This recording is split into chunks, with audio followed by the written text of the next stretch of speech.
Hello and welcome to our first match of our playoffs. We are here. It's taken us a little while to get here. And of course, we've had a couple of different situations with some players being unable to play today. But that doesn't matter. We've got some great matchups coming for you, including our first game, which is going to be a bit of a grudge match. Two UOM teams fighting for bragging rights. They've already apparently had some beef in their own server, so we'll see how they get on today. But I am joined by Sky Knight. Hello, everyone. And it looks like we're going to have a very even game between two teams from the same university to start off with, which not something that we thought we were going to see initially, but it really looks like this could be a battle for at least bragging rights between these two teams. Definitely, yeah. I've heard that. Victoria Valiant, they were on the podcast you hosted Yes, yeah. on Wednesday, or was it Friday? Sorry, I got my days wrong. A few days ago, and I heard some smack talk. Potentially, I know there's been some smack talking, like you said, in their Discord, and I think it could be an even matchup. I've heard they've done a scrim warm up. I've heard they've been warming up. They really want to win this game. They're the lower seed. Manchester Mayhem are fourth seed in Division 3, and Victoria Valiant are 13th seed in Division 3. So there is a pretty big seed gap. So it would be, to me, a bit of an upset if Victoria Valiant were managed to overcome that. But you never know what can happen, particularly in in a grudge match kind of style. And some people crumble under pressure, some people will rise up, and it's the first round in playoffs as well. You want to get off to a flying start, particularly because it's a BO3 as well. Anything can actually happen in this kind of game. Yeah, momentum helps you a lot in a playoff run. Even if you go down to the lower bracket and then back up and try and make yourself a lower run, you at least want to get started with taking a map off of your opponents. And yeah, from what I've heard, these two teams should be very evenly matched if we go over to the rosters. I do know a couple of players before. Obviously, we had Vici from Victoria Valiant on our little pre-playoff bracket podcast that we had on Friday, talking about this game and saying how it should be a tight one. But I also know BH, who is one of the supports on Manchester Mayhem, I believe. And those, as I know him as a player from his time at Swansea and diffing me in the Swansea scrims, so look out for him as well. But I believe we also have our map bans and our hero bans ready to go. The two teams have picked what they want to play, so we'll see that in just a second. What did you said you played against a couple of the Manchester people? What kind of hero picks were we looking at when you played against them? Like what were they running? BH, I'll be honest, it was just sort of pugs in game, so it wasn't really people playing exactly what they were going to play. But BH has a mean Zenyatta, if I remember correctly. Okay. So if it's needed to come out, could be one. Obviously, we are going into this with the new patch as well. So that will potentially affect what these teams want to play. We do say, of course, that there are teams that usually just sort of follow the meta, which not a bad thing to do. And it looks like Malga's getting better in the current meta. The hit scans have gotten a bit better. So if these two teams want to play some hit scans, it's not going to be too surprising. But BH1 to look out for Manchester Mayhem. And Vici, after being on the podcast and talking this game up, is one to watch on the Valiant.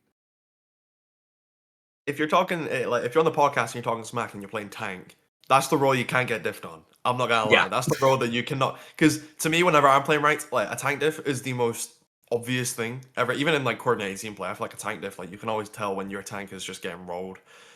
So I really hope for Vici's sake that he manages to pop off, manages to perform like he said the team can on the podcast. And I'm gonna choose to believe in the Valiant. I don't know what your prediction is for the game, but I'm gonna believe that Valiant are gonna pull off like a 2-1 upset, like maybe like a cheeky reverse sweep.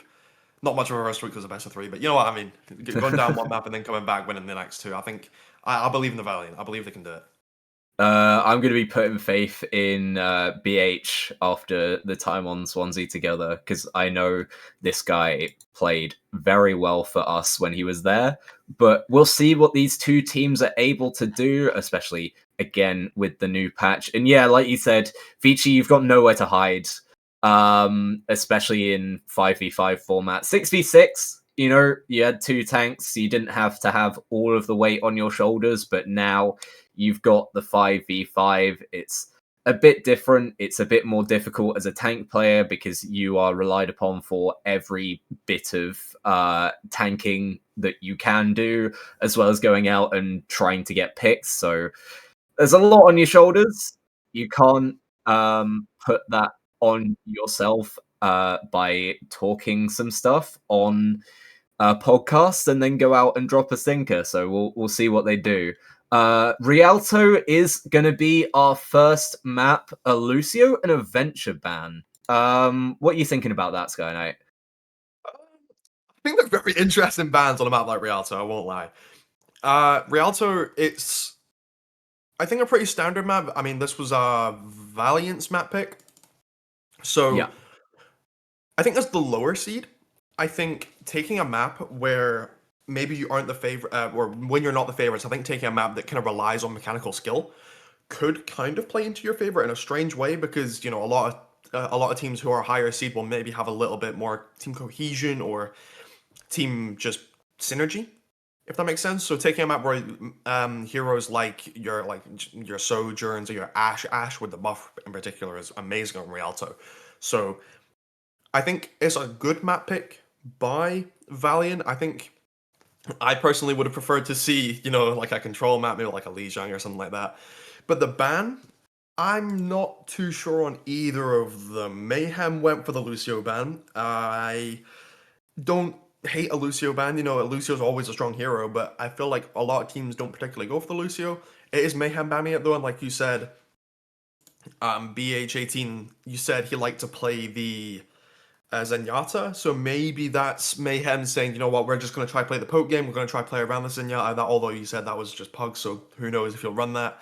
The Venture ban, I, as a general statement, I don't really mind the Venture ban, because Venture's kind of annoying to play against, but I don't know if they'll get the value that Valiant think Venture will get on a map like Rialto, if that makes sense. I feel like there's maybe better bans, maybe heroes that can be more oppressive, but Valiant, if they're looking to ban a DPS, because they can't ban a support because Mayhem ban Lucio, if they're looking to ban a DPS, I feel like they could have went for like a Widow ban, unless they have a secret Widow in the pocket, but I don't know. I think the bans are okay, but I think Valiant might have slipped a little bit on the Venture ban, unless Mayhem have a secret Venture pick in their pocket. Yeah, it's difficult to close the space on Rialto for sure. I will say these two teams obviously know each other like the back of their own hands. They have been doing some scrims, I believe, against each other in warm-up for this match. So they know what the other team wants to play. And if you're looking for a more brawly style, the Lucio ban is going to hurt you a lot trying to close the space, especially sort of where that where the fountain is on first, and then trying to get across a couple of the sight lines on second. It's going to be very difficult to get your tank into a situation where they can actually start doing damage properly. You know, Sig's going to be outranged a little bit until you can get the proper situation. Ramatra is going to have to poke from miles away before being able to get into Nemesis form. There's a lot of things that are going to stop you from being able to just sort of run it down, especially on a sightline as long as Rialto's are. So I don't mind the Lucio ban, especially if they've got some prior knowledge of what the other team wants to play. I feel like it's going to be very difficult to close the space, especially like you said, if they do want to go for that more pokey style, they're just going to be able to rain down terror onto the Valiant from afar. Yeah, but hopefully we will get to see the comps here soon. No brawl, like you said, with the Lucio. They could opt for a Juno Brig backline. Obviously, Juno got buffed and Brig got buffed, but I'm not too sure if they'll go for it. It's quite matchup dependent. We're seeing a Sombra, a Soldier. We're seeing the Ram as well. Yep, okay, so Manchester have gone for a Juno Brig backline with a Sombra. I don't hate that. It's kind of brawly, but you're not looking to have the brawl phase be too long because you have Sombra, right? Sombra can only get so much value before she's forced out, especially with spy checking. There's no tracer ban, so Sombra will struggle to find a little bit of value at times if Valiant decide to go for a tracer to mark. I see Valiant, I think through the wall, I see a Doomfist there. Is that a Widow in the top right as well? So Valiant maybe looking to just play a little bit individualistic here. You know, Widow Doom is not exactly the most synergy.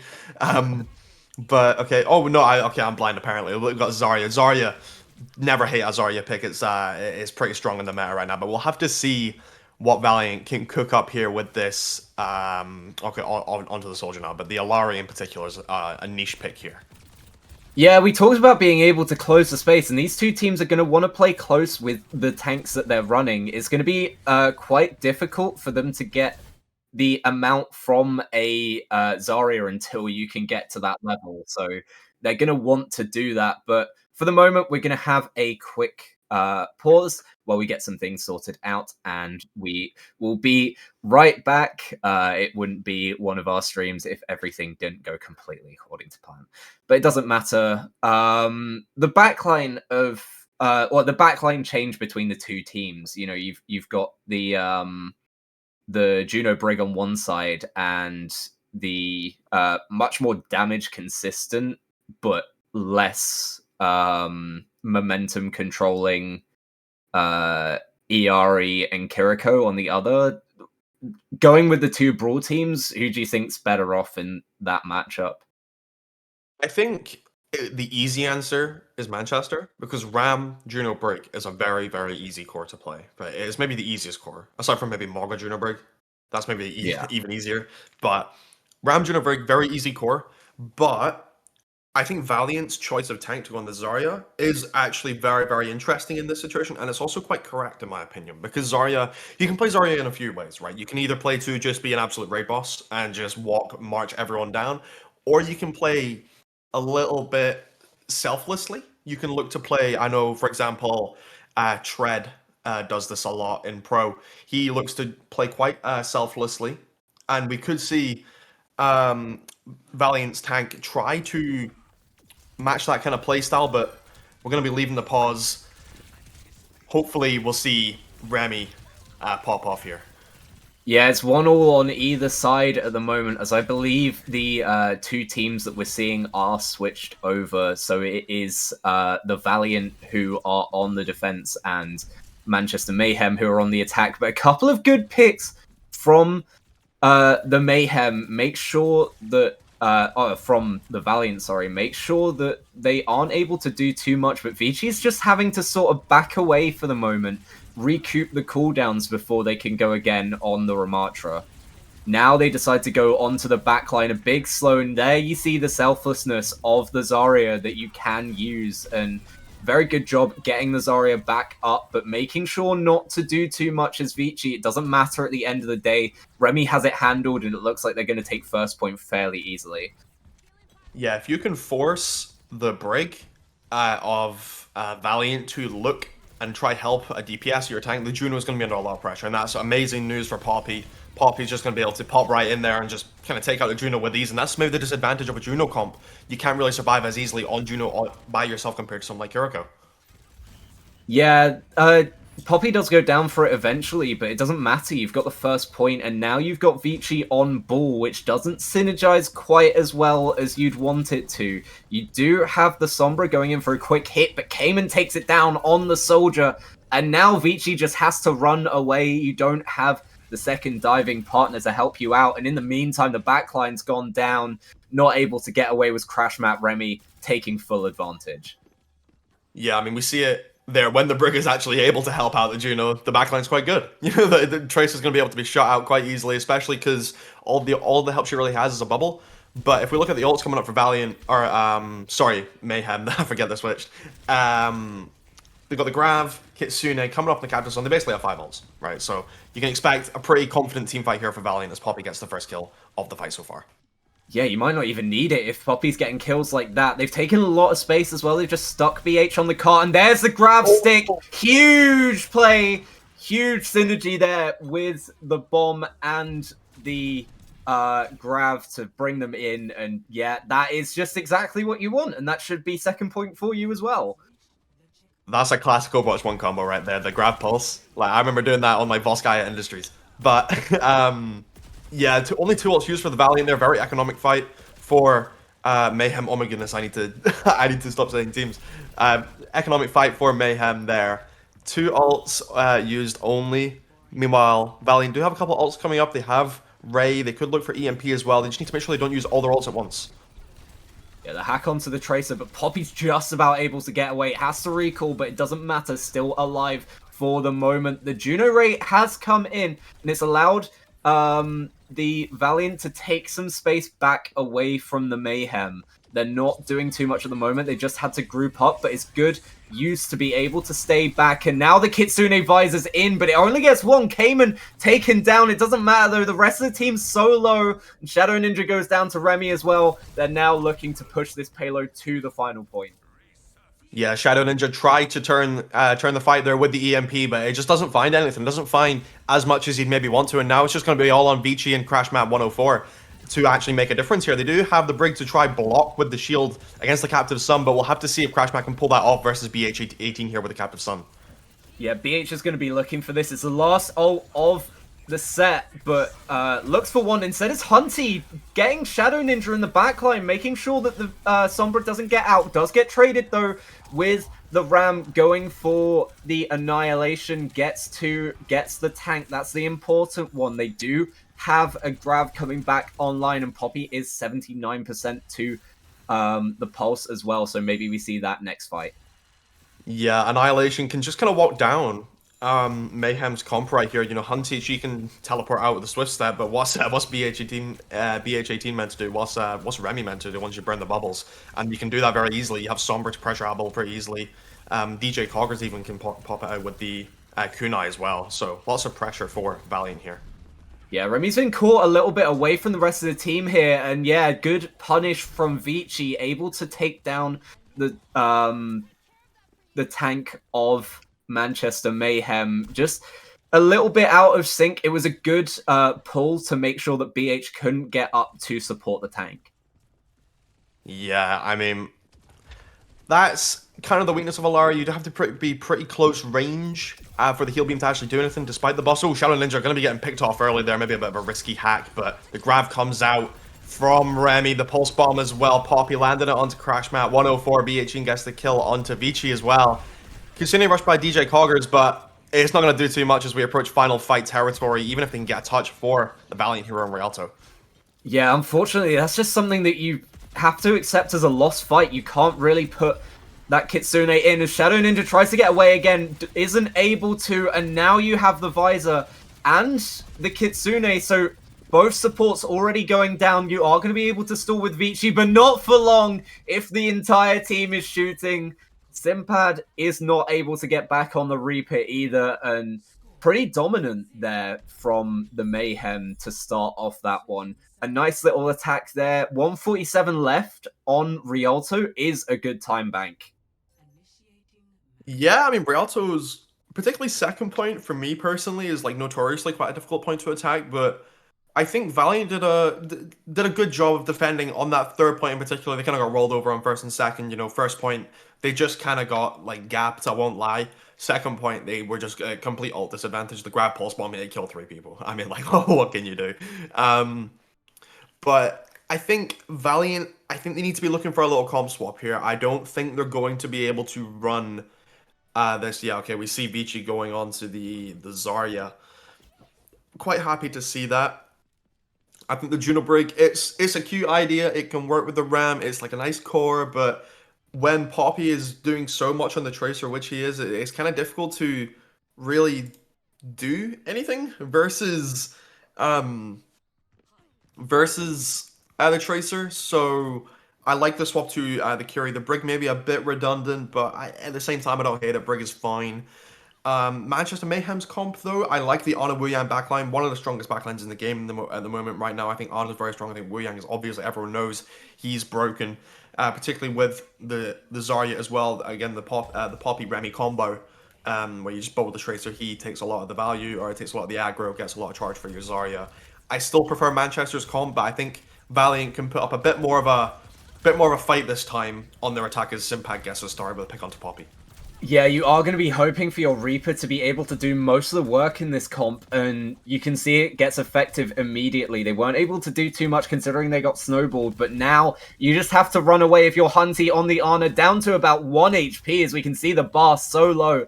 Able to stay alive, though. The Sombra was forced away, so they are able to chill for now. They've got high ground, though, have the Valiant. They're able to stick on that for now. They do have to drop down eventually, though. Vici burning a bubble. It's now pretty much a fight on point between the two Zaryas, forced away a little bit, and Poppy's gone over to the Cass as well, deciding to switch over, deciding that you just want to play a little bit more range, especially trying to close this down is going to be difficult. The nice flash onto Simpad, and that is going to be the first pick back in the direction of the Mayhem, and now they're looking to run over, especially with no bubbles now for Vici, and a nice little pick in the backline by Cayman. Yeah, I was about to critique the cast swap because, it kind of opens up Shadow Ninja to do a little bit more. Tracer is obviously probably Sombra's strongest counter. The spy checking is really easy. Tracer can outduel Sombra. She can kind of mark Sombra very easily. And so can Cass, but not to the same level. But he, finds a couple things, finds a couple kills alongside Cayman. The double hit scanner is a lot of pressure onto Vici, so maybe they're trying to force out Vici's bubbles and then just kind of all in onto people like the Brig and the Zarya to see what they can get done. Yeah, Hunty and Cayman are doing a pretty good job spy checking on Shadow Ninja in the first place. They now have ults to go through with. The Wuyang ult in, gets Crash Mat immediately, and then they look to follow up. Simpad gets one, but Poppy finds the tank again, and Remy is going to be cleaning up onto Coggers, but that's a bit of a misplay. Not, deciding to put that in, so not sure about that one. I feel like that had to be a fat thing. Look at the chat. I think there's no way that was on purpose. Remy, maybe it's a bit of taunting. Maybe he meant to do it. Maybe he's trolling them. But Vici is coming up on his own grab, so maybe you could make him pay for that. All of Valiant are coming up on ults, and the Tidal Blast was used as well, so there's no real defensive tool in the toolkit as DJ Coggers gets us started with the Kitsune Rush. Yeah, it's going to be aggression from both sides. The Kitsune Rush does get people low, but it's a good wave from BH to keep people alive for now. They're going to try and use the bubble and the nano to keep people safe. Poppy goes down, but Cayman gets Vici in return. And now that you don't have the tank, it is going to be worrying. Simpad tries to get a drop on Hunty, but a nice sleep and a follow-up from BH means that they get that one. Remy takes down DJ Coggers as well, so again, shut out, and Vici's gone to the Winston. Interesting swap. It's it's a classic counter.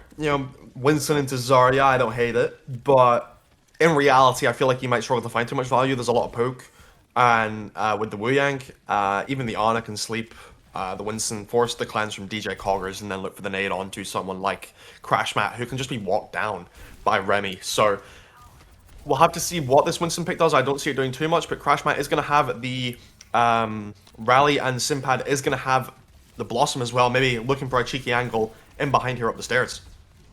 Yeah, they're not able to do too much at the moment. That's a nice Bionade onto Vici, though, and that means that it's down. They do have Tidal Blast that doesn't really do too much. It gets Remy out, but that's about it. But Simpad and Crashmat getting the kills to force this car already in overtime, but it might not matter if they're able to make this one pay, as DJ Coggers takes down Cayman as well. I don't think they'll be able to touch here. They're just going to have to back away, and eventually a nice pickup of the first objective by the Valiant. Yeah, we did instantly see the Winston kind of get destroyed, but Sinpad just kind of took matters into his own hands and just kind of ate Remy alive. With the shotguns. That's just kind of how Zarya goes. Once you're down your bubbles, you're probably one of the squishiest tank in the game, to be honest. No armor, low HP total, and Simpad's still gonna have this Blossom online, and DJ Coggers as well is going to have the Kitsune in the back pocket. Shadow Ninja needs to be careful. Trying to farm up the EMP high value ult as Hunty maybe looking to assassinate him here. Yeah, Hunty able to avoid the manual hack. That means that you do still have your utility online. Still low. Does manage to get around the corner, but that's straight into Simpad. That's 3 for the Reaper, and now you can see the Reaper is paying off.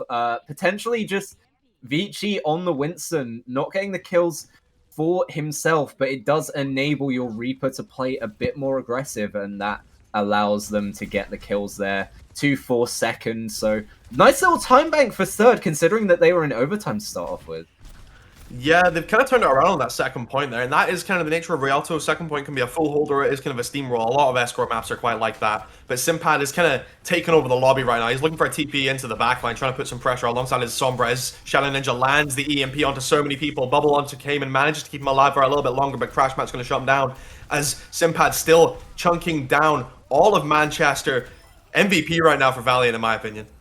Yeah, you can see Simpad was waiting for that TP, waiting on the EMP, and yes, a very powerful ult does get its reward in the end. They do have Primal to be able to have a good presence on cart, and they do have Kitsune as well, so they might be able to do a bit here. It's coming up on the time bank that Manchester had. There goes the Kitsune rush. It is in, and I mean, the kill feed pops up, and it's all on the side of the Mayhem. They take down Simpad as well. At least they didn't put the Primal in, so they have that in the back pocket for the next one. But yeah, nice grab means that just slows the momentum. Yeah, DJ Coggers tried to start the fight with the Kitsune, but Remy, with the grab, able to shut it down real fast. And now Mayhem have a bank of ults, so they could just try delay for this final fight. It is quite hard, but maybe they could look for an early pick. Yeah, Poppy's just doing that, going on right onto Crash Mat, committing the Death Blossom, but he's not going to have Wraith to get out, but he gets the Tidal Blast. 2 ults used by Mayhem here, looking to just try kind of stall for a final fight, I think. Final fight situation for the Valiant, put them under a little bit of pressure. Yeah, I mean, you have 4 ults, you try and go 2 for 2 here, really. You do have the Nano Visor for the next fight, and despite not having the Tidal Surge, I don't think it really matters too much. They're still spy checking that Sombra and doing a good job of it, and now they have possession of the cart. You can't just sort of sit on it, you have to build back up. The Primal is there, the Death Blossom is there. You're going to have a big sleep from Hunty. There's going to be a lot of pressure onto the Arna here as the fight starts again. BH has to back up, just about alive, but there's the Blossom, and it gets 1, but it also gets a hell of a lot of damage. Takes down Remy in the end. Hunty goes down to the Primal, and yeah, it's just a rough day. They don't get the ultimates out when they needed them, and a minute versus 2 minutes 30 from the start of Valiant's attack is an absolute dream for them. Yeah, they kind of clutched up like in that second point. They did a lot. I think Manchester, they maybe got a little bit scared in that final fight there. You know, you have the nano boost. You should know that DJ Coggers doesn't have the Kitsune, so you need to start the fight. You need to get the ball rolling. You need to maybe engage with the Nano Visor, or even just like let your Zarya get high charge and then Nano Remy, because Nano Visor, you know, it can find value, but it's a little bit of a gimmicky combo. So I think Hunty maybe had to drop the Nano a little bit earlier there, because it just allowed Vici to go in, draw a lot of pressure, and then Simpad, he got the kill with the Blossom and chunked Remy and Poppy down like crazy. And then, I mean, what's K-Man to do with just a Visor against 5 people? It's kind of nothing you can do. BH18 going to be going back on this Alari pick here. I don't hate it. It's a lot of damage. There is a lot of damage coming out of the Mayhem. Yeah, it's very high damage comp. Remy, again, taking on more of a supportive role on the Diva, looking to maybe appeal for Cayman and BH in particular. Valiant going to be sticking with this Winston comp. It was working well for them. It's kind of on Shadow Ninja to try build the EMP, the highest value all in this lobby. He needs to try farm with the viruses as much as possible. But we'll see what Valiant are able to cook up here, see if they can get any ults online within the minute. Yeah, bit of a surprise attack onto the Winston, but it's not going to matter if Remy can find 2 with boosters. Cayman as well, doing the job of spy checking in the background, and that's a very quick start to the fight. Yeah, that's not what you want to see if you're supporting the Valiant. You don't want to get an early death because I mean Shadow Ninja's not even double digits on this EMP building. It's really rough. It's rough out here if you're a Valiant fan right now. But you never know. Vici looks for the dive onto the high ground. Maybe he'll be able to find something here. But K-Man gets the kill onto Shadow Ninja, and again Manchester going to repel that attack with relative ease. Remy just finishing off Simpan, and it's going to be last chance saloon for Manchester here. Vici makes a swap onto Zarya. We'll have to see if they can even get a touch.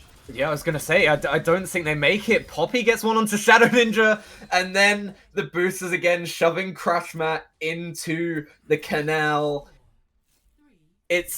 I mean, you had a minute, and I think Cayman just did very well to spy check the Sombra, make sure that there's literally no value from that character.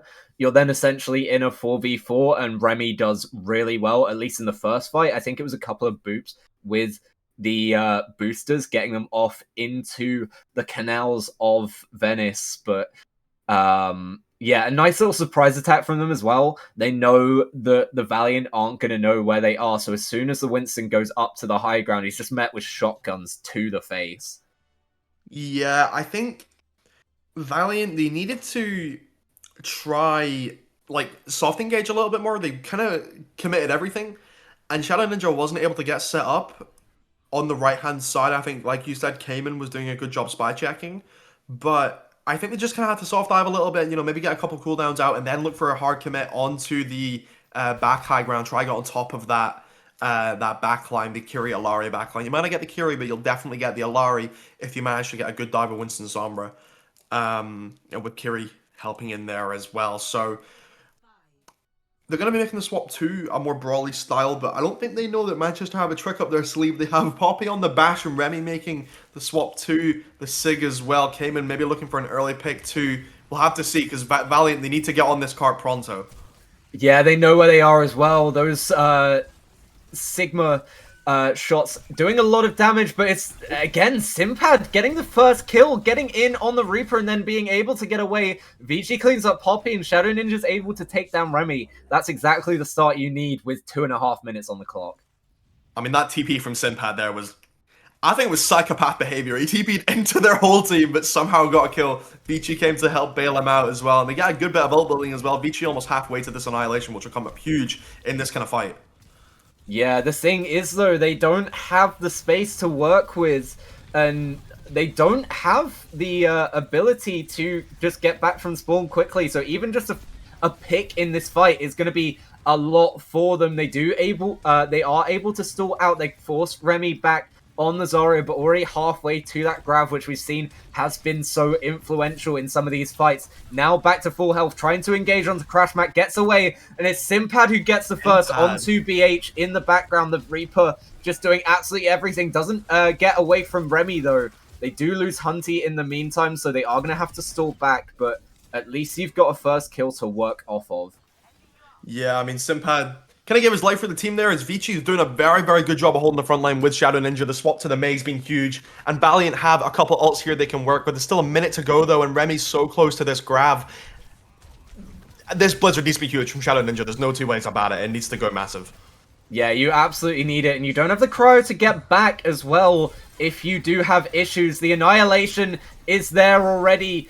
Yeah, I mean, the Blizzard does exactly what it needs to do. You put in the Kitsune and the Grav on the other side, but it doesn't do anything. You do have a fair amount of ults still coming back, so it's still a tough task, but down to 23 seconds. They're going to try and push out again. Poppy gets Simpad, so that's going to be a lot that you cannot do to try and stop this Pharah, and immediately just goodbye to Shadow Ninja, goodbye to Vici, and this looks like it's going to be the time that they finally get over the line.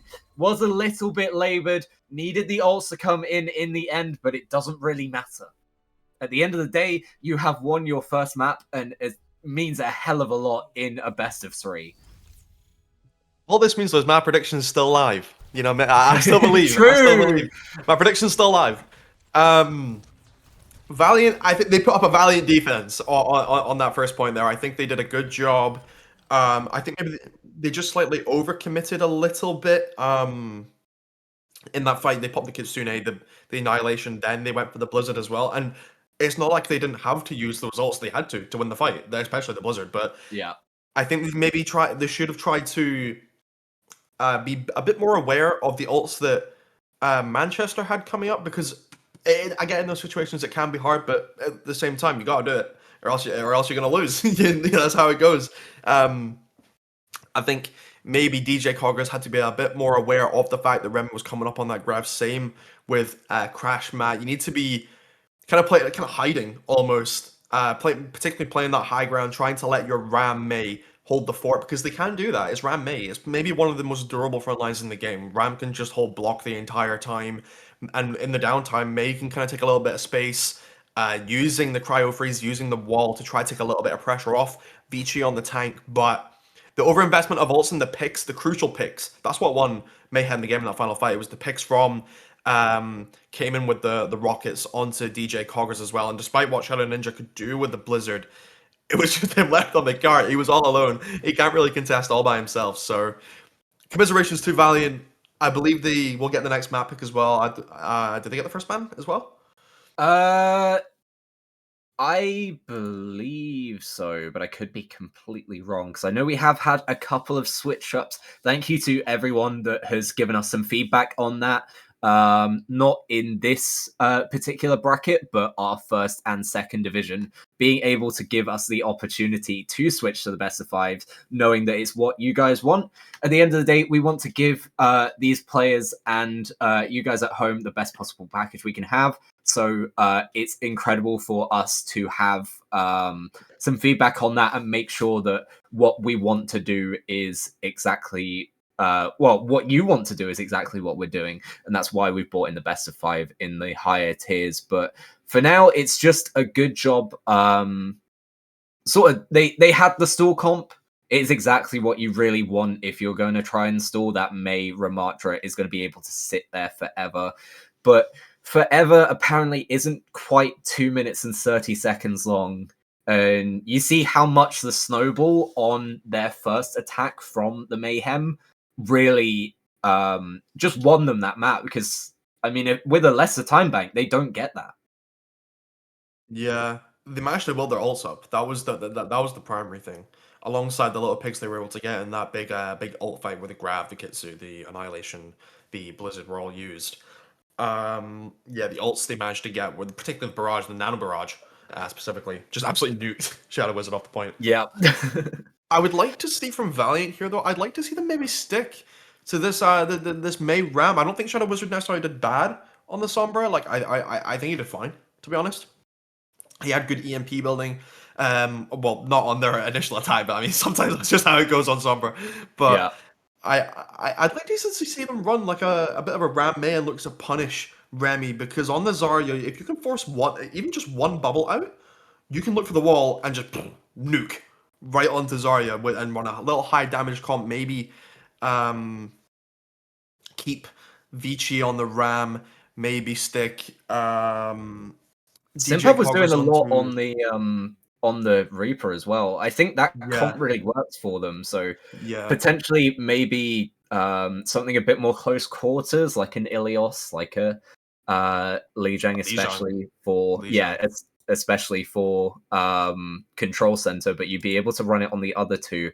But we'll see what they decide to pick. I do want to see them stick with that comp, though. As you said, it was working a lot better for them, and especially if they're able to hold down the fort on a map where they are going to be able to be defensive. It didn't really look until the ults came up for the Mayhem that they were going to be able to break through it. But I believe we do have our map pick and bans in, so we will go to those in just a second, and I'm very interested to see what they decide to do. Yeah, I think if Valiant don't pick a Brawl map, I'm gonna be baffled. I'll just say that. Yeah. Like I don't want to call them trollers if they don't pick a Brawl map, but they are trolling if they don't go for a Brawl map. Please go for a Brawl map. I think ban wise, I don't know. I think the obvious ban for Mayhem is Ram, because Vici was doing a ton. He was talking this map before, and even though they lost that map, he played all right on the Ram. He played all right on the Ram. He did a very good job. He was holding it down. I think the Ramban is good for Mayhem, but we'll have to see what they go for. I think we're about to find out now. Yeah, we see King's Row, and yep, there is the Ramban from Mayhem. Valiant going for the Cassidy ban. Interesting. They were maybe a bit scared of Poppy on that Cassidy. I'm not too surprised. Poppy was going kind of crazy on the Cass, but the Ramban is expected.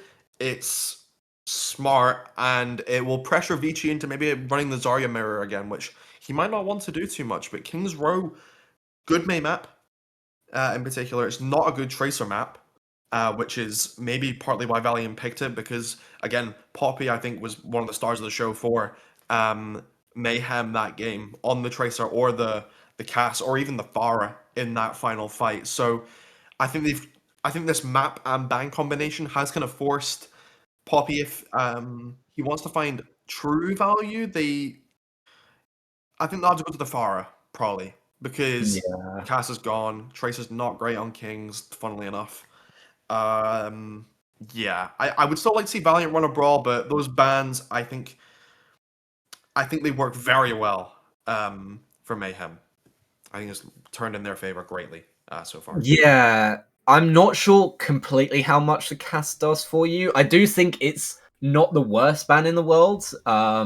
Obviously, if you could ban tank, you might want to do that as well. I'm very scared of what I saw through the wall then for a split second. Yeah, I'm not I'm not. sure I saw what I thought I saw, but if it is what I thought I saw, I'm gonna have a fun time casting this.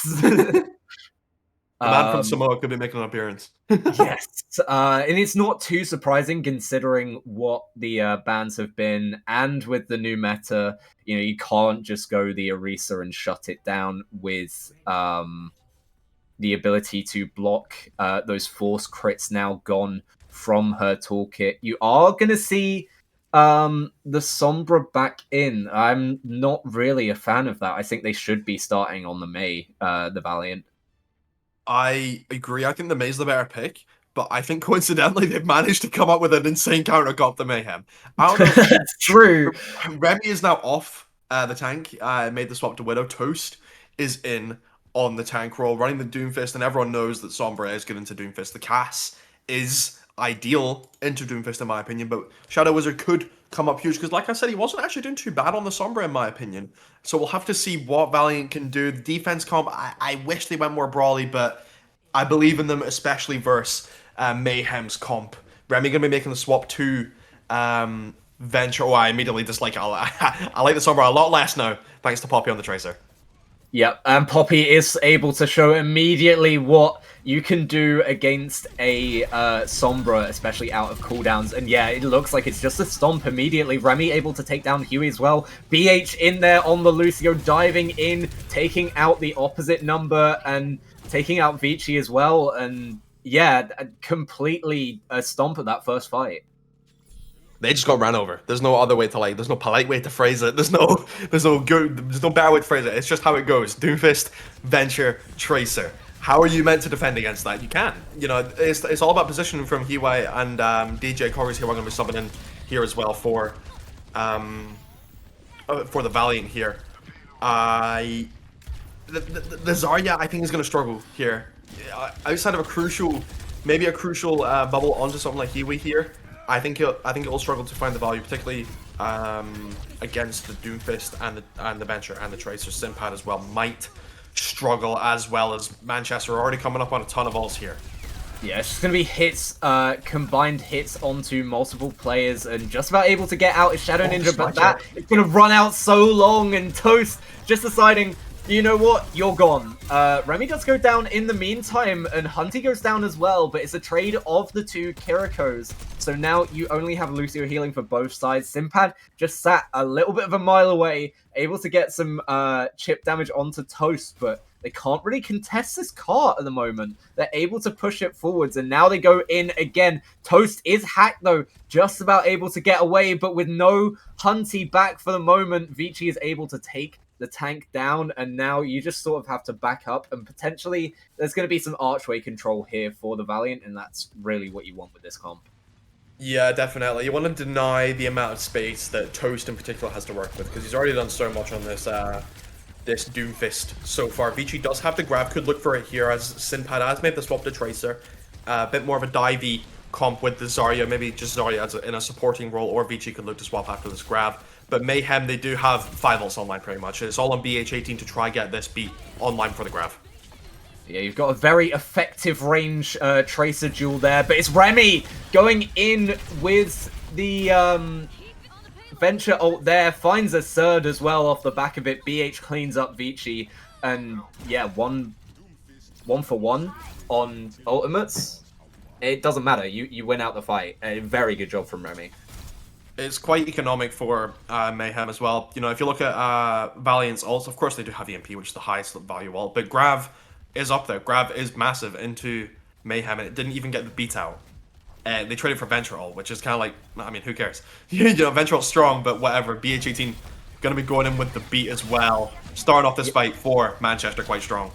Yeah, and they didn't even touch point. They were forced back so far from Toast being so aggressive on the Doomfist. Vici finds Poppy at least, so at least you just sort of stall them out for now, but Shadow Ninja's not able to get away. Hunty on the Kiriko finding the final blow, but it's a good job from Toast and Remy to be aware of the Sombra again. Vici's got some charge in this fight, at least, so that's going to be allowing them to get a bit more aggressive up to 75. This could be dangerous, but Poppy finds DJ Koggers in the backline again. Remy's able to get away from this Zarya. The Pulse Bomb goes wide. I believe Toast just pushing Vici out of the way, but it doesn't matter if you're able to have Remy doing that to your team as well. I can see why they banned the Venture first map. Yeah, true, yeah. I think it's time for Valiant to dip into their bag of ults, though. They have 4 ults online. They need to not burn all of them as Toast burns the Meteor Strike quite early. Vici going to be dropping dangerously low. DJ Koggers has to use the beat and the EMP comes out. That's not really what I wanted to see. 2 high value ults getting used immediately. Remy going to be hacked as well in a battle with DJ Koggers. DJ Koggers going to be dropping very low though. Remy's what? How did he win that? He got hacked. And I'm very surprised that Remy was able to come up clutch there. The Venture ban, like you said, maybe it was the correct move by Valiant in that first game, and now they only have the Kitsune really to work with, unless Sinpad can find something massive with the Pulse Bomb, and he has found clutch plays this entire series. Vici does have the grab online. We'll have to see if they go for it this fight. Yeah, I think Pulse Grab is what you were looking for, but it goes wide. The Pulse is not able to get there. They do put the Kitsune in, but Vici only finds one with a grab, and that's all of your ults out the way. They're just able to stall this now and wait for them to get back. Toast is going to go low on the Doomfist, but able to stay alive, and Honti and Remy now have the ability to go back in with ults. They put the Kitsune in. Poppy's already found Huey, so now they don't have the ability to keep Vici up as much. Poppy takes full advantage of it, taking down the tank, and now Remy taking down DJ Koggers as well. You don't have anyone to touch. Sinbad has already had to recall the stick onto the opposing Tracer. It doesn't even find the kill, but it doesn't matter. They're able to take a very good attacking side. 2 minutes 28 into their defensive half. And again, I feel like the swap to Mei was made, but that was your ace in the hole after Rialto, and I really would have wanted to see that, at least starting out or switching onto it sooner. Yeah, I mean, the swap to Mei, but it's about, what, like 5 minutes too late? I mean, they pushed the whole card. Yeah. Like, I mean, all right, you swapped, but, you know. But Valiant, I mean, do you believe in miracles? That's kind of what it's come down to right now. 2:28 on the timeout on King's Row is not what you want to see if you're about to start your attack. And while the same did happen on Rialto, I think Rialto can be a bit more of a steamrolling map. I think King's Row is a little bit easier to defend. It's quite a defense-sided map. In my opinion, there's so many chokes. First point, obviously, is it can be a little bit of a fortress. Don't get me started on third point with the high ground that's present. Valiant, okay, what is this comp? Good God. They have gone for the Roadhog. I don't hate that. Bastion, I despise that versus Mayhem right now. That he's going to get nuked by Remy on the Venture, by Poppy, to just dance him around him. Toast as well is going to be able to just kind of put tons of pressure. Bastion into Doom, that actually isn't too bad, but Shadow Ninja, thankfully going to be starting on the Mei here, as we see Valiant opt for a little bit more of a brawly kind of, I hesitate to call this brawl, but it's as brawl as we've seen them so far outside of that final stall on Rialto. So we'll have to see what they can do versus the dive of the Mayhem. Well, I think they're going to try and live and die by the hook. Going wide there, the lamppost saving Toast from being grabbed, and they're able to push them back to the initial choke point after pushing out from it initially. But Remy's such a big hitbox, and that hook is going to take down the Venture very, very quickly. They're able to clean up on it, and now the 4v5 as well. If Simpad's hitting their grenades like that onto Poppy, that's going to help out for sure. And I don't think they're going to be able to get archway control here. They're just going to have to stick back. They've switched Poppy onto the Sojourn, and I'm not too worried about that one. Yeah, the Soj swap is quite good. I mean, Vici is a walking charge battery for Soj. Simpat going to be using the turret form quite early here. But the ults coming up for Valiant as well. DJ Cogger's doing a great job of building this beat. Almost 60 to the beat, despite having a Roadhog and Kiri. Mayhem going to be lagging a little bit more behind Poppy, already under a lot of pressure. Remy in the backline quite far, lurking around. Vici dropping low as well. We'll have to see if Valiant can continue marching here as Vici goes for a little hook there, misses out, but they're forcing Mayhem back. They're doing a very good job so far. Yeah, I mean, this is working. It's not fully conventional, but, you know, if it works, it works. Simpad takes down Remy, but Toast gets Huey in the backline, and that's a bigger pick. You do have the ability as well to just shove your Doomfist in with that Tidal Surge. They take down Simpad, and now Vici taking one. BH just sort of dragged along, kicking and screaming, and then the screaming turns to silence. Simpad's back here as well, and Toast has to get out very quickly on the Doomfist. Vici doesn't want to look silly after the podcast. He's gone absolutely ballistic right now on this Roadhog. So many hooks. The beat from DJ Coggers. The artillery strike from Simpad. Maybe going to be able to find the Ana. The swap onto Ana by BH. Hook again! He's not missed a hook! I've actually not seen him miss a hook. Gets the kill onto Toast. What? Where has this been the whole series? They've not played their best heroes this whole series, I feel. Yeah, there you see the ability of the Ana, though, to just shut down Vici. You do have the whole hog coming back, but you don't have it right now. They're going to stick the Blizzard in as well. Doesn't really do much aside from stall the ability to retake the cart. Remy's put in the Venture ultimate here. Not sure it was needed, but... and the overclock as well. This feels like the two DPS have just gone, well, we're going to win this fight, but, like, what do you have now? You have Kitsune Rush? That's it. Yeah, it's not an awfully economic fight for Mayhem, but at the same time, it's not like Valiant used nothing. They used basically 4 ults. DJ Coggers and Simpad used the artillery strike and beat at the start of the fight, and Shadow Ninja and Hiwi used the ults a little bit deeper into the fight. So 4 ults effectively used for the Valiant, so it's not the end of the world for Mayhem considering they have Kitsune Rush on the board. Yeah, I think that's another hook onto Remy. The hitbox of the Venture is just bigger, and you're able to play around it a little bit more if you're Vici. They do put in the Kitsune Rush in the meantime, but Hunty goes down for it, so now you don't have your Kiriko at all. The stall on cart is alright at the moment. Vici now has the whole hog to just shove people away, and another hook onto BH. Take that, Grandma, get back here, and now it just looks like it's going to be, again, a very easy pick, and, I mean... they're advancing very quickly. They could potentially have even a bigger time bank than Manchester if they're able to play this as well as they have been the first 2 fights. Yeah, Remy, I think he's panicking a little bit. He's walked onto the Widow. Valiant, they're coming up on a lot of ults. They just need to force a final fight and empty the bags with these ults. They need to just empty the bags. Mayhem only have the Nano. They're not going to beat... Hunty's not going to beat winning the Kitsune Rush battle. Or the Kitsune Rush building battle, sorry. And yeah, Valiant, they just need to farm these ults up. That is goal number 1 right now for Valiant. Yeah, switch both of their DPS over. Not sure about the Widow, but you do have the sightlines to play around. And Poppy on the Tracer is going to look to do a lot more here. You're trying to put a lot of pressure onto onto Huey, who goes down. And Remy there showing why the swap onto... that Widowmaker is used. Hunty goes down eventually to Vici, but that's going to be just a cosmetic kill. BH cleans up Vici, and that is the first stand of many that need to happen for Manchester. Yeah, they do a good job of getting some ult charge a little bit. Remy has the Infrasight, but I mean, it's Infrasight, who cares? Poppy coming up on the Pulse Bomb, though, could look for, well, no one really, to be honest. They can all kind of live. It's hard to stick DJ Coggers, and when you have a Kiriko on the board, it's quite hard to really get a successful Pulse Bomb. Kiwi winning the Kitsune build race by around 40% right now as Remy goes for the Infrasight, trying to shut things down a little bit early as DJ Coggers goes for the beat, and Mayhem try to respond with a couple ults of their own. Yeah, they put Toast into the Meteor Strike. I'm a big fan of that. You know you're not going to get a pick with the beat up. And DJ Cog is going down very low now. Doesn't have the beat to bail out and gets the first kill.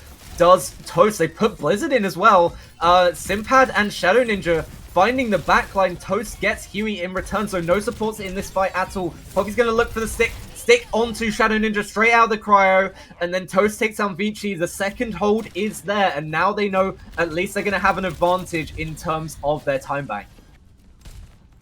Yeah, I mean, that's not what I want to see from the Valiant right there. They emptied the bags, they just did it kind of at the wrong time. They used the beat a little bit too early, and they used the Blizzard. To be honest, I didn't see it getting. So I don't really like the ult usage there from Valiant, but they still have to Kitsune online, and there are no ults on the field for Mayhem, so they could just wrap it up with Hiwi's Kitsune here if the Valiant carry manages to use it correctly here with the dive of Vici. Yeah, Hunty's going to have to charge this pretty quickly to duel the Kitsunes, but you've got the switch over to the Ashe now from Remy, able to brawl a little bit more, but that's going to help out for sure. Toast finding Huey and Poppy finding Shadow Ninja. Oof. Now you don't have the ability to do too much. DJ Kogas gets one in return. Vici takes down Remy, but like, I mean, again, it feels like they're going all in and they're not getting anything at the moment. At least you still have the Kitsune Rush online, but Toast's going to look to get aggressive here, knowing that the Meteor Strike is there to get out, and both support ults for Manchester. Yeah, they have, I mean, double support ult. It's all on Simpad to try build the Blossom as Hunty starts the fight with the Kitsune Rush. Vici looking for Remy, trying to do whatever he can this fight, but Mayhem still have two ults. I don't really see a way out for Valiant here. Yeah, and Huey TP to help out Vici in that fight, but you just immediately lose your Kiriko instead. Instead of losing your Winston, you lose your Kiriko. And a good job by Toast to clean up the Reaper of Simpad. And now you just have to sort of sit there. You got 10 seconds left. Someone needs to get on the point soon. It's going to be either DJ Kogas or Vici. They do use the Kitsune, but it doesn't get around the corner. And now you've lost that for sure. Vici getting the stick from Poppy. Nice little pulse bomb there. And now it just feels like you're shoving in whatever you can. The beat comes out, just about doesn't get Ajax. Simpad gets one as well with the Blossom. They're flipping this. They put the Blizzard in as well. Not sure that was needed, but both support ults have been used. There's nothing on the table for Manchester. Remy goes down as well. DJ Kogas finding the Ashe on the other side. BH trying to do the best to get out. And now they have the last fight on point. The Primal is here. It can be used to just zone the point out now. Simpad takes down BH. Hunty goes down as well. Poppy's gone. And that is going to be all they wrote. It took them an entire 4 minutes on the third point, but eventually they get there in overtime. But the thing is, it's not payload, it's hybrid. You can't win this map. You're just playing to draw it and keep yourself alive in this upper bracket. Yeah, the Valiant won't go down with a fight as we saw them there. I mean, DJ Coggers, credit to him, he built the beat in the nick of time and had the confidence to just go for it. You know, a lot of Lucios would be scared to Ajax there. It's a bit embarrassing, but big respect to DJ Coggers there. Manages to build the beat and get it off. That was game changing for Valiant. He single-handedly kept them in this game with that beat there. But like you said, it's only drawable for the Valiant now, which is okay. I guess it's better than losing, but you know, with the time bank they had going into the final point, I didn't expect better. That feels a little bit critical to say, but I really wish they could have done more. They had the tools to do it, but I think it just slipped through their fingers a couple times, a couple clutch plays out of people on the Mayhem, and I think Valiant could pull off something here, but it's a monumental effort considering we've not actually seen too great of a defensive performance from either team so far this series, outside of Valiant on Final Point Rialto there, and I guess Mayhem on Final Point Kings Row here. But the brawly style from Valiant, finally, the Orisa May, I love to see this into Mayhem's comp. Try to shut the door, slam the door on this Doomfist comp, and we'll have to see what Valiant can do here. It feels like I'm watching the same game as we saw earlier, just with a different locale, but that's going to help out. Poppy finding Vici off the back of that anti-nade by BH, but Simpad gets down Remy, so it's not as if they're losing everything in this fight. The Reaper does go down eventually, though. BH finding the pick, and now they're just going to look to slowly and systematically whittle down the Valiant and take him out. Of course, they only need one tick here. You're going to have Vici coming back on the Wrecking Ball. Just a bit of a desperation pick to get back quickly. Poppy takes down DJ Kogas, and I believe Huey is low as well. The Kiriko staying alive just for now, but not for long. If the rest of the team can help it, 1 HP, Toast finds him eventually. The get down Mr. President onto Shadow Ninja, not exactly what you want at the end of the day. Vici on the Wrecking Ball is going to have to do so much to stall out and wait for the rest of the team to get back. Takes down Remy, so at least gets a first pick, but isn't able to get away to the health pack. And now it's just a sad, sorry situation for the Valiant. They do their best to try and take the point, but it's not going to be enough. A little bit of fireworks there from Toast with the ultimate. But at the end of the day, Manchester Mayhem, they take the bragging rights. This is 2-0 to them. And the Valiant, they held their own, but I think just the not being able to get a time bank after coming into third with 4 minutes is disappointing, to say the least, and I think that's what sort of led to them eventually being taken down in this matchup. Good fight from both teams. The Valiant showing just how valiant they were. Both times they sort of pulled the cat out of the bag right at the end, but it wasn't quite enough, and that sees them heading down to the lower bracket. Yeah, I think they put up a good try. They're the lower seed, like I said at the start. They're seed 4 or the seed 13 fighting against seed 4. You know, it's an uphill battle, whatever way you slice it. It's a difficult fight for Valiant, and I think despite losing the grudge match, I think they can leave with their heads held high. Personally, I think they put up a good fight. I think particularly Shadow Wizard on the May, I think was a big standout. I think whenever he was on the May, Valiant looked like they had a chance. Yeah. Particularly on that final fight. I mean, he's the reason that fight went on as long as it did, to be honest. Not to glaze too hard, but like he was tanking when Vici went down really early to the Bionade from BH18. Simpad as well looked great on Valiant on the Reaper. So many clutch plays on Rialto in particular, but it's just you can see the difference between the two teams in the final fights. Honestly, I don't think there was much of a difference in general play. But it's those clutch moments, it's those crucial moments, and sure there are some sparks of brilliance. DJ Coggers with that beat, but the ult rotations from Mayhem were just better. The comps, I feel, the playstyles, the staging, the diving was just better across the board from Mayhem, and it shows in the final fights. It shows in the fights where it matters. And Valiant, they just didn't have that final ingredient. I feel they needed. They were always missing something. When they had the comp, they didn't have the positioning. When they didn't have the comp, they had the picks. Vici on the Roadhog finding so much, but they just couldn't put it all in the same cauldron, and it eventually boiled over on them. And Mayhem managed to get a pretty, I would say, confident, but not as confident as maybe they would have liked 2-0 win to head into stage 2 of the upper bracket in Division 3. Yeah, I mean, at the end of the day, it was close. It was a close matchup, but it's what happens in those final fights, those ones that decide everything, win or lose, and those fights were just going the way of the Mayhem. On another day, it could be the Valiant who wins those out, but it is going to be Manchester who go ahead. I believe we are going to go to a quick break, though, and once we're back from that, we'll have a player in for interview from the Mayhem to bring you that. We will be back shortly.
Welcome back with us for our first day of USS playoffs. After that big matchup between the two Manchester teams, it is Manchester Mayhem who come out on top. And here we are joined by Remy from Manchester Mayhem. How are you doing after that win? I'm doing okay. Maybe a Uh, little too close for comfort. It was a very close one. There were a couple of eventual fights that went out in your favor, though. So congratulations for that one. My first question for you is: you showcase your flexibility playing the tank in the first map of Rialto, and then switching over to the DPS for King's Row. Is that something that you've sort of had planned as a team, that when you decide to run certain comps, you switch over? And then depending on who's in, you get the subs in to fill out the rest of the roles, or is that something that you just went with today? Well, our other tank is a Doom player, so whenever we feel like Doom is not the best pick, I normally flex onto tank. Um, Other times I normally play DPS or support. Fair enough. I mean, we saw you on DPS on King's Run. It was going crazy. I mean, they banned the Venture on the first map, but you guys banned Lucio and Cassidy specifically. Was there any? Oh, sorry, you banned Lucio and Ram. Sorry. Was there any specific reasoning behind, particularly the Lucio ban? I can't understand why you banned Ram, but the Lucio ban specifically, what was kind of the thinking behind that ban? Well, so basically, we have a team with like 10 support players, but for some reason none of them play Lucio, so we decided to ban Lucio. Just sounded like a good idea. Fair enough. Yeah, I get that. Yeah, that's fair enough. Fair enough. I know I've been in those situations a couple of times where you've got so many of the same role, but none of them play a certain thing. Um, as well, how does it feel to sort of get the bragging rights? I know it was mentioned by one of our broadcast team, Reclaimer, that there was a couple of words exchanged before this matchup, and I believe you did some scrims against each other as well, if I'm remembering correctly, before this. So you do take it out. How does it feel to sort of be on the upper hand of that matchup between two teams from the same university? I mean, I wish I could say that I'm like really happy, but it's more of a relief. I mean, we've had a very rough semester. Um, we've choked a lot. We've played very bad. Um, and they're technically the third team, and we're the second team. So it's a lot of pressure on us, I feel like, to win this. So I don't think I'm happy, but I'm definitely relieved. Um, I'm definitely happy that we showed them that we're better than them though, because they are kind of annoying. Like those people, they're kind of annoying. They were kind of pissing me off. So we put them in their place. We put them in their place.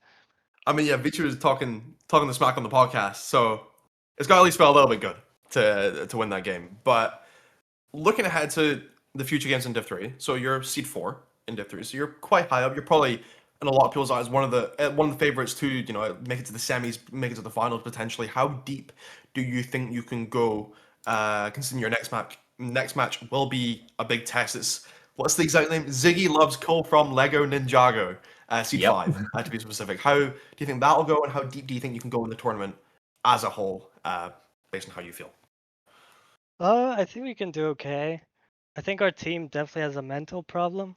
We boom very easily. We give up very easily. So I think it will mostly depend on that. I think we're good enough to do like a decently far run. Um, I'm pretty sure the Ziggy team is Div 1 NSC. Maybe like last seed Div 1 NSC, but they're still Div 1 NSC. So I think the next game will show. Will give us an idea of where we're gonna end up. Fair enough. I mean, it's good to be humble, but I think you can be confident. I think you can be a little bit more confident. You played well. Yeah, your team did well. Even if there's a mental problem, you never know. You never know what will go on the day. But finally, is there anyone you want to shout out on your team, or anyone in general after the game? Okay. I'm gonna shout out my boyfriend Sasha. He just always supported me. He's just a great guy. Um, and yeah, that's basically it. Oh, nice to have some love here on USS. But as well, if you love watching University Valorant, we will be back with you with another game shortly. Thank you to Remy for joining us from Manchester Mayhem. And do stay tuned if you want to see one of our Div 1 matchups coming up. I don't know if we have exactly what we're going to be, as some of those matchups are still ongoing, but we will know soon and we will bring it to you soon as well. So don't go anywhere. We're going to be right back with a Div 1 matchup for you guys. Stay tuned.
Sorry for the bit of a delay. We are back though, and we were waiting on apparently a banger of a series with ICL just about taking it over UOL to get into this game.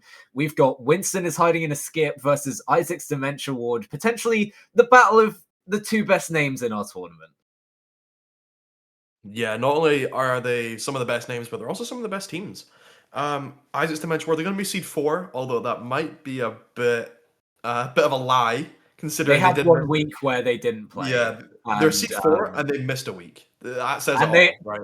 apparently they have not lost a single map, so that I tells have you heard how that. good this Strathclyde team is at the I moment. have heard that. Yeah, it's like I don't know. It's not fair, in my opinion. It's actually not fair. Too many good Overwatch players. There should be a restriction, like an import restriction or something.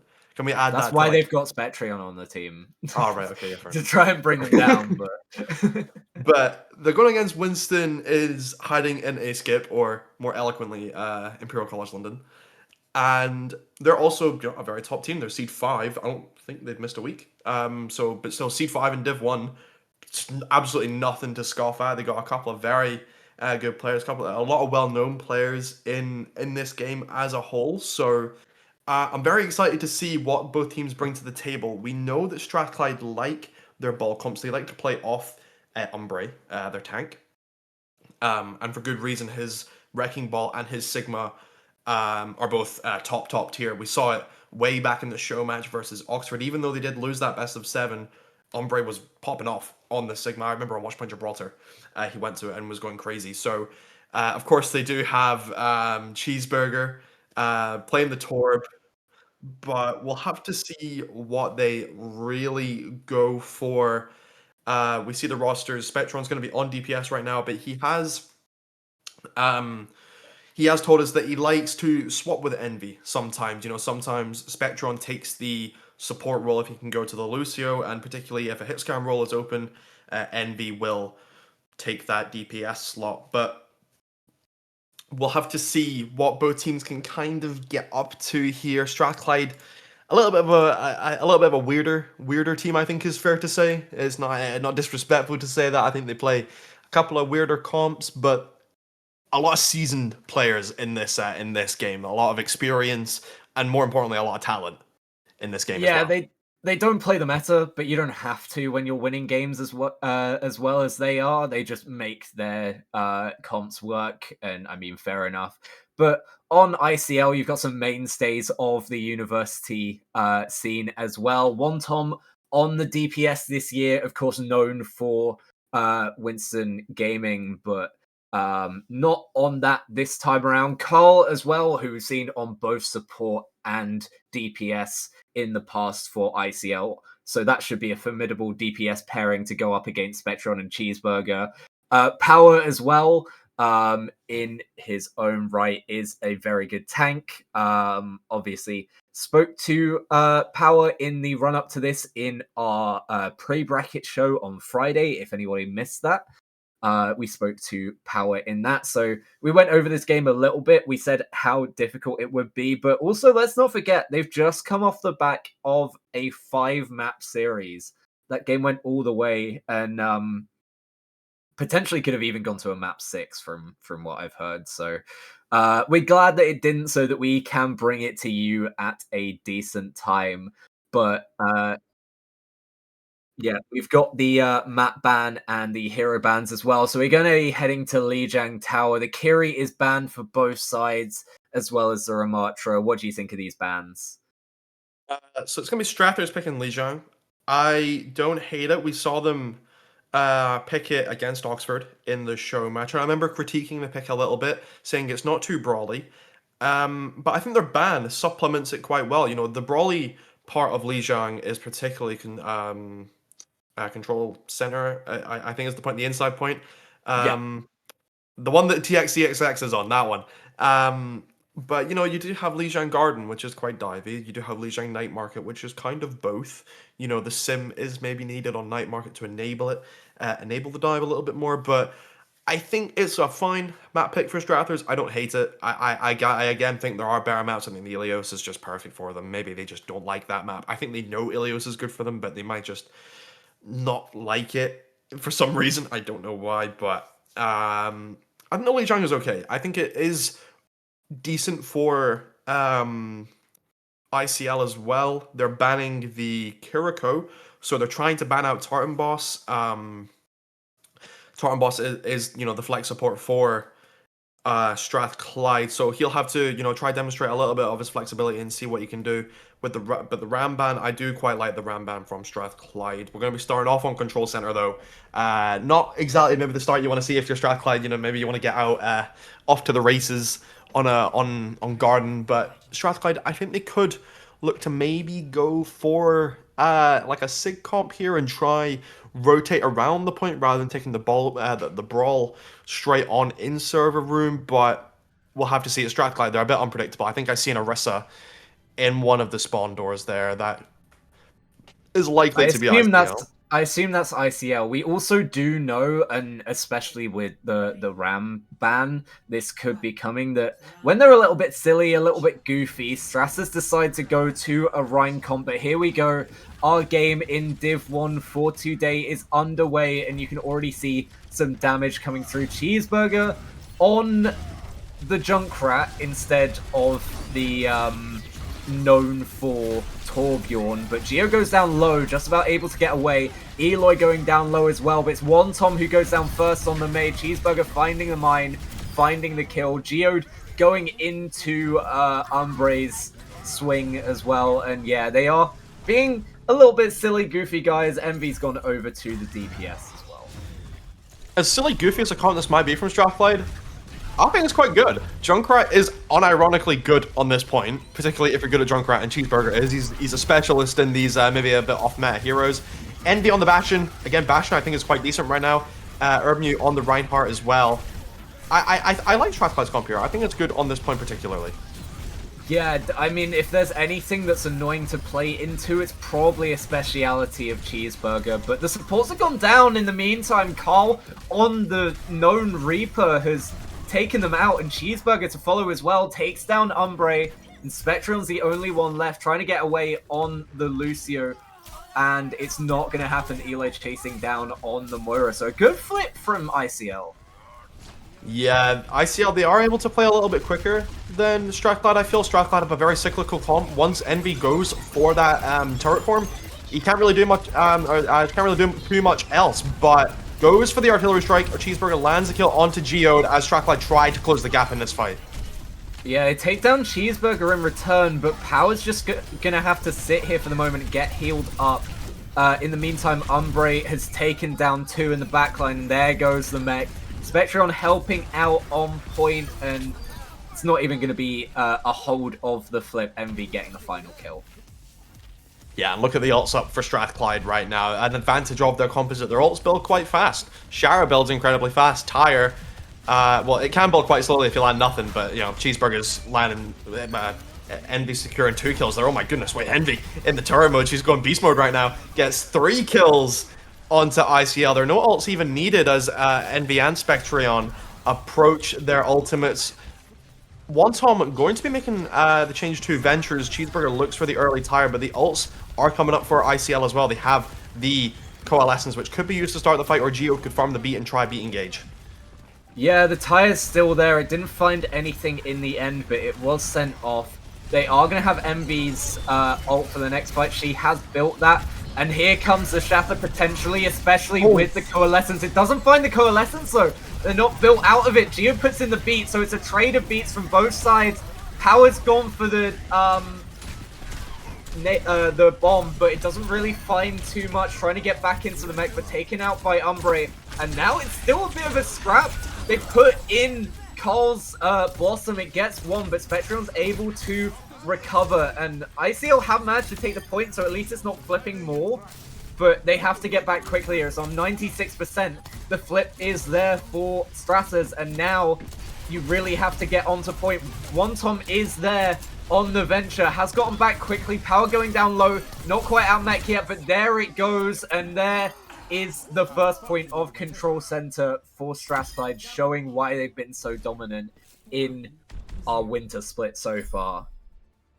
Yeah, I mean the ult bank for Strathclyde in that kind of final fight really really proved its weight worth in gold there. The shatter from Umbre managing to secure a couple. Envy's artillery strike as well. Managing to force out the beat from Geode, which unfortunately for ICL wasn't actually too helpful. Power didn't get the beat, I think, and paid the price for it. He got absolutely nuked out of his mech, and it kind of slowed ICL's push down, and it stopped them from really securing too much of a hold on the point, which is how Strathclyde were able to fix it, flip it back thanks to the window from Tartan Boss.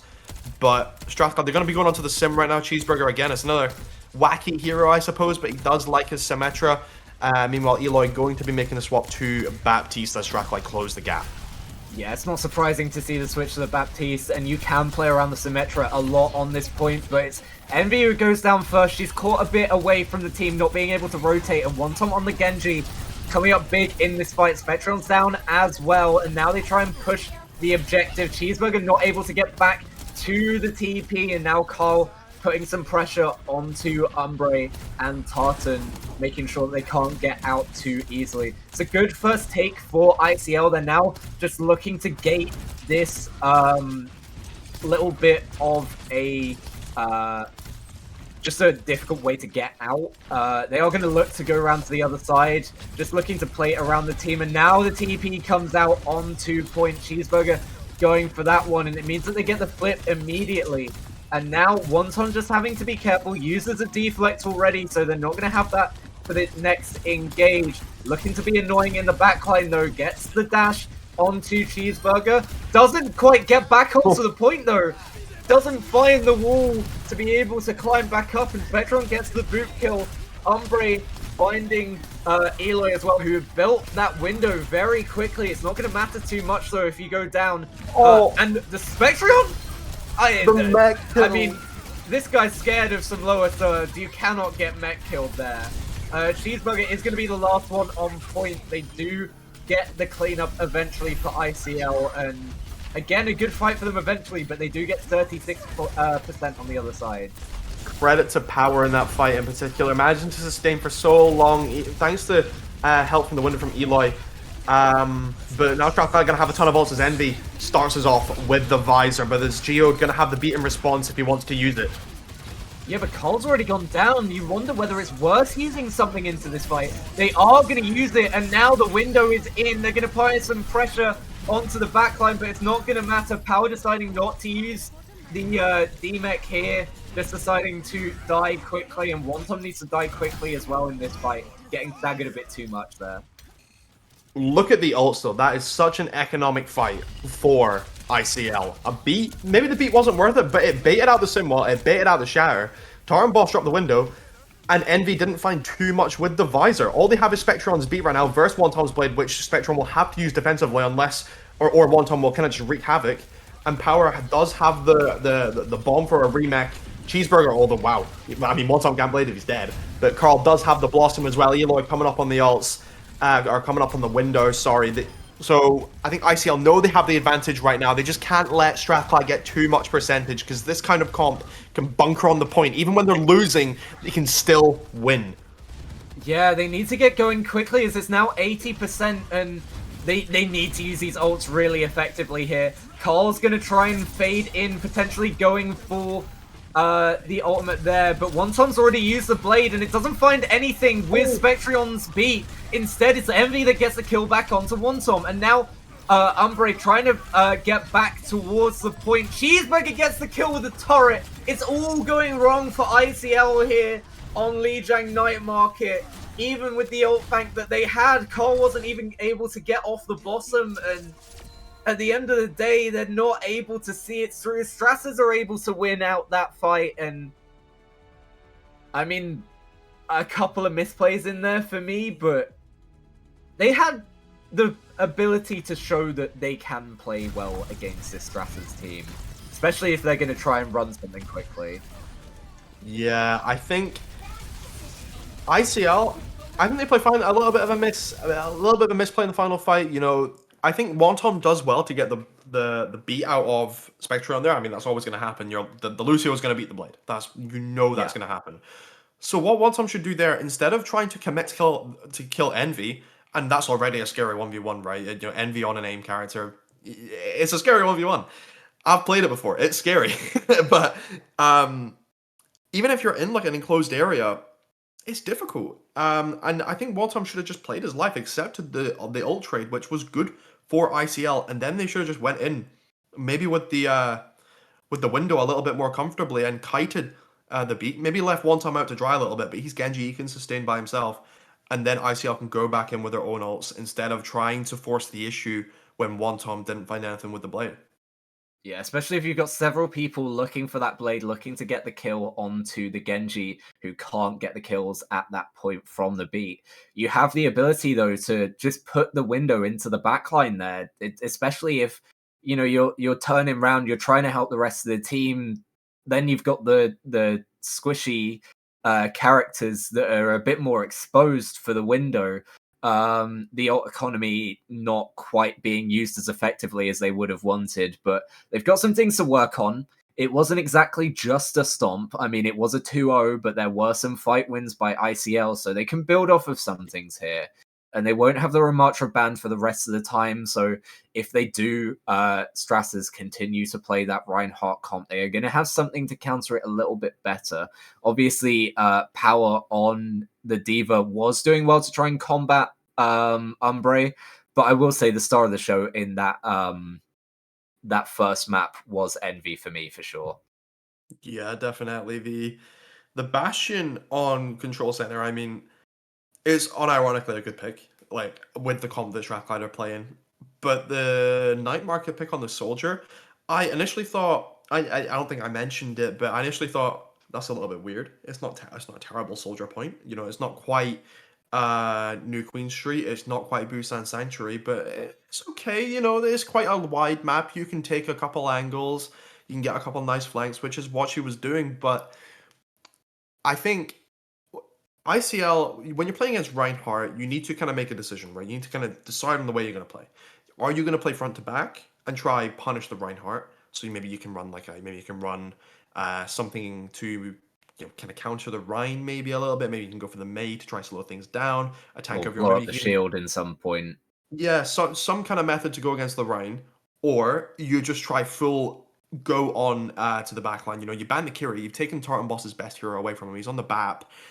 So I feel like ICL, they should have just committed to a decision of going on the backline a little bit harder. I feel like they tried to force the frontline fight sometimes a little bit too much because there were times where I saw Umbre dropping very, very low, which is going to happen. He's on Reinhardt.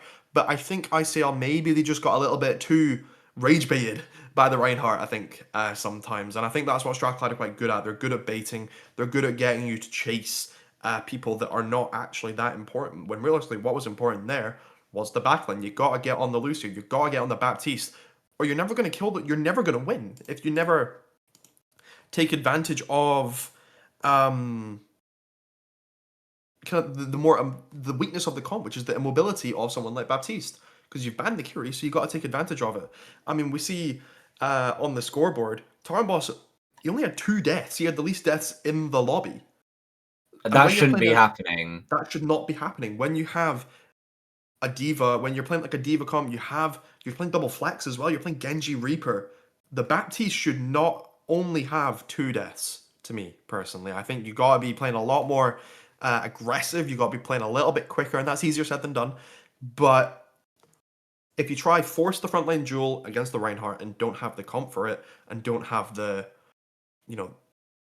I guess to put the main thing is the comp for it, or even the map for it at times, you gotta be pressuring the backline a little bit more than ICL did there.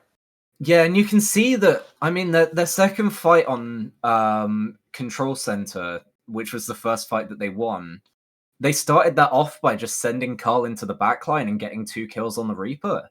And I mean, the amount of sustain that a Baptiste can give you when the Baptiste isn't pressured is monumental, especially to something like a Reinhardt, where you can go in, you can do the damage, and then just sort of shield out. And in the meantime, you're getting so much healing from Tartan to be able to get back. So yeah, I'm surprised that they didn't try and force more onto the backline, because when we saw them do it, it definitely worked. That was where they were getting their fight wins. But I believe we've got another map in, so we will see that in just a second. and it's ICL picking Suravasa, and also banning the Torb away from Cheeseburger. So, despite having said, Cheeseburger is a Torb OTP, we are going to see something else again, potentially the Symmetra from Cheeseburger. The ban of Lucio, though, from Strathclyde is a bit odd, especially on Suravasa, where it's so focused on getting around these points quickly. Yeah, I mean, Strathclyde have kind of banned themselves out there. They kind of, I don't know if Spectron maybe made this call, but this kind of signifies to me that Spectrum will be back on the DPS. Envy will be moving to the support. Now, with the Tor ban and the Lucio ban, I think Strathclyde might be forced into playing a brawly kind of comp again. They might want to go for the ball. Maybe they could go for a double flex backline, maybe chuck Envy on the Baptiste or the Ana, and then Tartan Boss back on the carry. And maybe go for something like Spectron on the Tracer, and then just chuck Cheeseburger. Honestly, just chuck Cheeseburger on any hero in the game. He'll do something. Yeah. And then Umbre could go for the ball. But we saw him on the Sim last map, and he was doing well. He went 19-4 on Lijiang that map, or like that round. Sorry, so he's definitely doing something. So the Torp ban, I think, is fine. It does limit Cheeseburger's best hero. They are kind of trying to shut him down out the game, which is never a bad idea. But I think they've inadvertently put Strathclyde in the position where they either go for a double flex backline with a ball or go for the Rhine again, which they did say they enjoy playing at times, particularly when they're feeling a little bit confident. And given how last map went, I think Strathclyde are going to feel a little bit confident. Yeah, I'm scared of what I'm seeing through the wall again. I'll be honest. I definitely think I saw a Samoan through that wall. We will see, obviously, against Reinhardt as well. That is just going to destroy the shield. So you don't have the ability to back up as well if they do decide to run that to Strathclyde. But we're underway on Suravasa, getting over to the point, and it is going to be the Reinhardt from Strathclyde. And the Ramatra is here, so without the ban, they are going to decide to go for a Cheeseburger. They're going to go for a double flex DPS line with Cheeseburger on the Sombra, and immediately Power just using those punches to try and put a bit of pressure onto Umbre, but being able to hold up pretty well. Carl's going down low on the Cassidy, but Spectrum who gets the first blow onto Eloy on the Brigitte. Wonton goes down quickly as well on the Symmetra. No kills going back the other way for ICL. It's going to be a clean first take for Strathclyde. Yeah, I mean, I don't think... I saw the Reinhardt coming, and I saw the Tracer coming. I didn't see the Sombra coming. Sombra... No.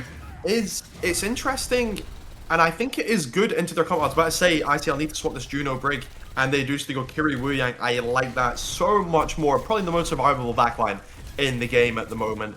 And it allows them to put so much pressure onto particularly Envy and Tartan Boss. But Power going to be dropping immediately. The care is just not there. I don't think the supports were ready to go on ICL there as Strathclyde just kind of shut them down early. Yeah, I think the rest of the team took the teleporter and Power wasn't able to and just got caught completely out just on his own, not able to get away, and obviously not having the Nemesis form when you're hacked. It's just so much survivability goes down low. Todd maybe taking a bit too much of an aggressive angle, but Cheeseburger's going to get the trade back onto Carl. There's the shatter straight onto Gio's head, and Power going down low as well. Looks like this is going to be a clean fight win for Strathclyde. And with the ban of the Lucio, it feels like they're just trying to take the aggressive angles, take the aggression to ICL, and they're forcing ICL to play a slower comp. Yeah, I mean, it's kind of the Envy and Umbre show right now. The Shatter there found so many people. Power didn't have the barricade to help defend against it. But now Strathclyde will have 3 ults on the table. Spectron could look for the Pulse Bomb. There's not many good Pulse targets. Symmetra is maybe the easiest one. Wu Yang is quite difficult. But notably, Cheeseburger does have the EMP, which is a pretty big deal. Envy starts us off with Kitsune Rush, so we'll have to see what ICL can do against that. Yeah, Eloy going down immediately. Envy finding Geode and Spectrion cleaning up Carl as well. It's a quick rush of blue in the kill feed as Strassers continue their dominance to start off this map. Yeah, I mean, that's 3 kills for Envy in that team fight. So, like, I mean, you've got Envy back on her main role, probably on her best hero as well, onto the Kiriko. Yeah, there's not much you can really say for ICL right now. They're just gonna I think they're getting mechanic diffed at the moment, and I don't think they're necessarily playing a terrible way, as Power does go for the Annihilation, putting a lot of pressure onto Umbre right now, and Cheeseburger could look for the EMP here if he wanted. Yeah, but they get the kill with the tidal surge. Geode finding 2 eventually, and that Carl finding Tartan as well. And the switch onto the Reaper has done what it needed to do. Eventually, they're going to try and find Spectron here as well. Down very low, and eventually goes down to Wonton. So they're going to get the cleanup, get the stagger onto the Tracer. And it means that they are going to have to regroup before they can go back in again. 50% for Strathclyde, and a big first kill onto Carl from Cheeseburger. Cheeseburger doubling up as well, finding Eloy. In the meantime, they are going to be able to take point very quickly. They TP away, but it's not going to do too much. It's just going to be going back with their tail between their legs for ICL. Yeah, ICL, they're playing a very surgical comp, right? Because you're trying to play a Ram kind of rush style, I think they're going for with the double flex, but the TPs need to be on point from Wonton, and the TPs need to be accurate. And when your team doesn't take them in time, I mean, what are you supposed to do? Wonton uses the ult, but Carl has already died. Envy's able to respond with the Kitsune, and Urbu's dropping so low, but Cheeseburger's in the backline getting 2 kills again this team fight, and I mean, that's just wraps. The DPS line of Strathclyde, they're wrapping up all the kills in the world, and while it is a low DPS, kind of low DPS damage hero is being picked, the Tracer and Sombra, you can kind of be a bit of a janitor, and you're playing 2 high damage supports. You're playing Baptiste and Kiriko, arguably the 2 highest damage supports, maybe aside from Wu Yang. But Strathclyde, they are going to have a few ults coming up. They have 3 on the board as Urbu goes for the shatter there, and that lands onto Power, I think, but it didn't really do too much, and now ICL can maybe look to respond, but nope, never mind. Nope, there goes your backline, unfortunately. Goodbye to them. They are going to take a fair amount of damage onto Umbre, but at the end of the day, it's not going to do too much. And yeah, it feels like they're dominating at the moment. Cheeseburger, I described the playstyle as the ultimate gremlin. You know, the Torb, the Junkrat, the Symmetra, and the Sombra. It's just every character you don't want to face in ranks, really. It's all the characters that you don't want to see, but Cheeseburger's bringing them out here for the moment, saying, you're going to ban my Torb, I'm going to absolutely destroy you on the Sombra. But that's a big pick to start off with. Power takes down Umbre, and Carl takes down Tartan. Spectron doing what he can to get this back in their favor, and they're going to put a lot of pressure onto Power as well. And in the meantime, these fights are taking place so far away from the point that eventually they are going to just send Carl to try and clean up the objective. But it means that Umbre is able to get back in time. They don't even get a flip from being in the ascendancy in this point. Now Wonton trying to just sort of bait them out, trying to get away from the 2 DPS. And Envy finding Carl as well. It's not a good start for them. They put in the Kitsune Rush. So they have that for something. They're going to send Power in with the Tidal Surge as well, and the Annihilation. They're putting the Kitchen Sink in, but it's not going to matter if Umbre lands the Shatter onto Power. Finds Wonton as well. Eloy goes down very quickly. Geode will follow suit soon, and it's going to be a win for Strathclyde. They take out Suravasa, and now they're just 1 map win away from confirming their continuation in the upper bracket here. Yeah, I mean, Envy getting play of the game, I mean, that's not surprising. She was getting so many kills this entire series. I think it's the triple from earlier. I mean, yeah, helping Umbre out there as well. And I think ICL, again, it's a similar issue. They don't know whether to go for the Rhine or the BAB. They don't know which one to do. And I think some people, you know, Carl, you put a lot of pressure onto the backline, but then we saw Power trying to, you know, punch through the Rhine shield with the Ram, trying to take that matchup. But it doesn't really work out too well when your team's not fully committed to brawling like that, because Rhine does win in the brawl versus Ram if the team's not coordinated with the Ram. So I'd like to see maybe something a bit more. I'd like to see a commitment from ICL here. I'd like to see them maybe commit to the brawl and try mirror it and try maybe go for the Mei, stick with the sim, go like Lucio Bab, just full brawl, everything like balls to the wall brawl, or Yeah. try take them. You got to try take them on something. You can't dilly dally between the two ideas because Strathclyde right now they're going in on the brawl. You know, I mean, I guess Envy's on the Kiriko, they're playing double flex, which is a little bit strange, but they're playing. They're playing a brawly comp, but they're playing in a way that allows them to use their heroes to the fullest extent. They're kind of playing it as almost a dive, almost in a weird way. Despite being on the Reinhardt, they're diving and putting a lot of pressure onto ICL, and I'd just like to see ICL do a similar thing. Maybe because Strathclyde are a very strong team, they might have to use a couple of maybe cheesy play styles to do so. But I think ICL can pull out a map here in this series, and maybe bring it back. We'll have to see. Yeah, so you need some togetherness from ICL and their commitment to getting those kills and making sure that they are all going for the same target at the same time.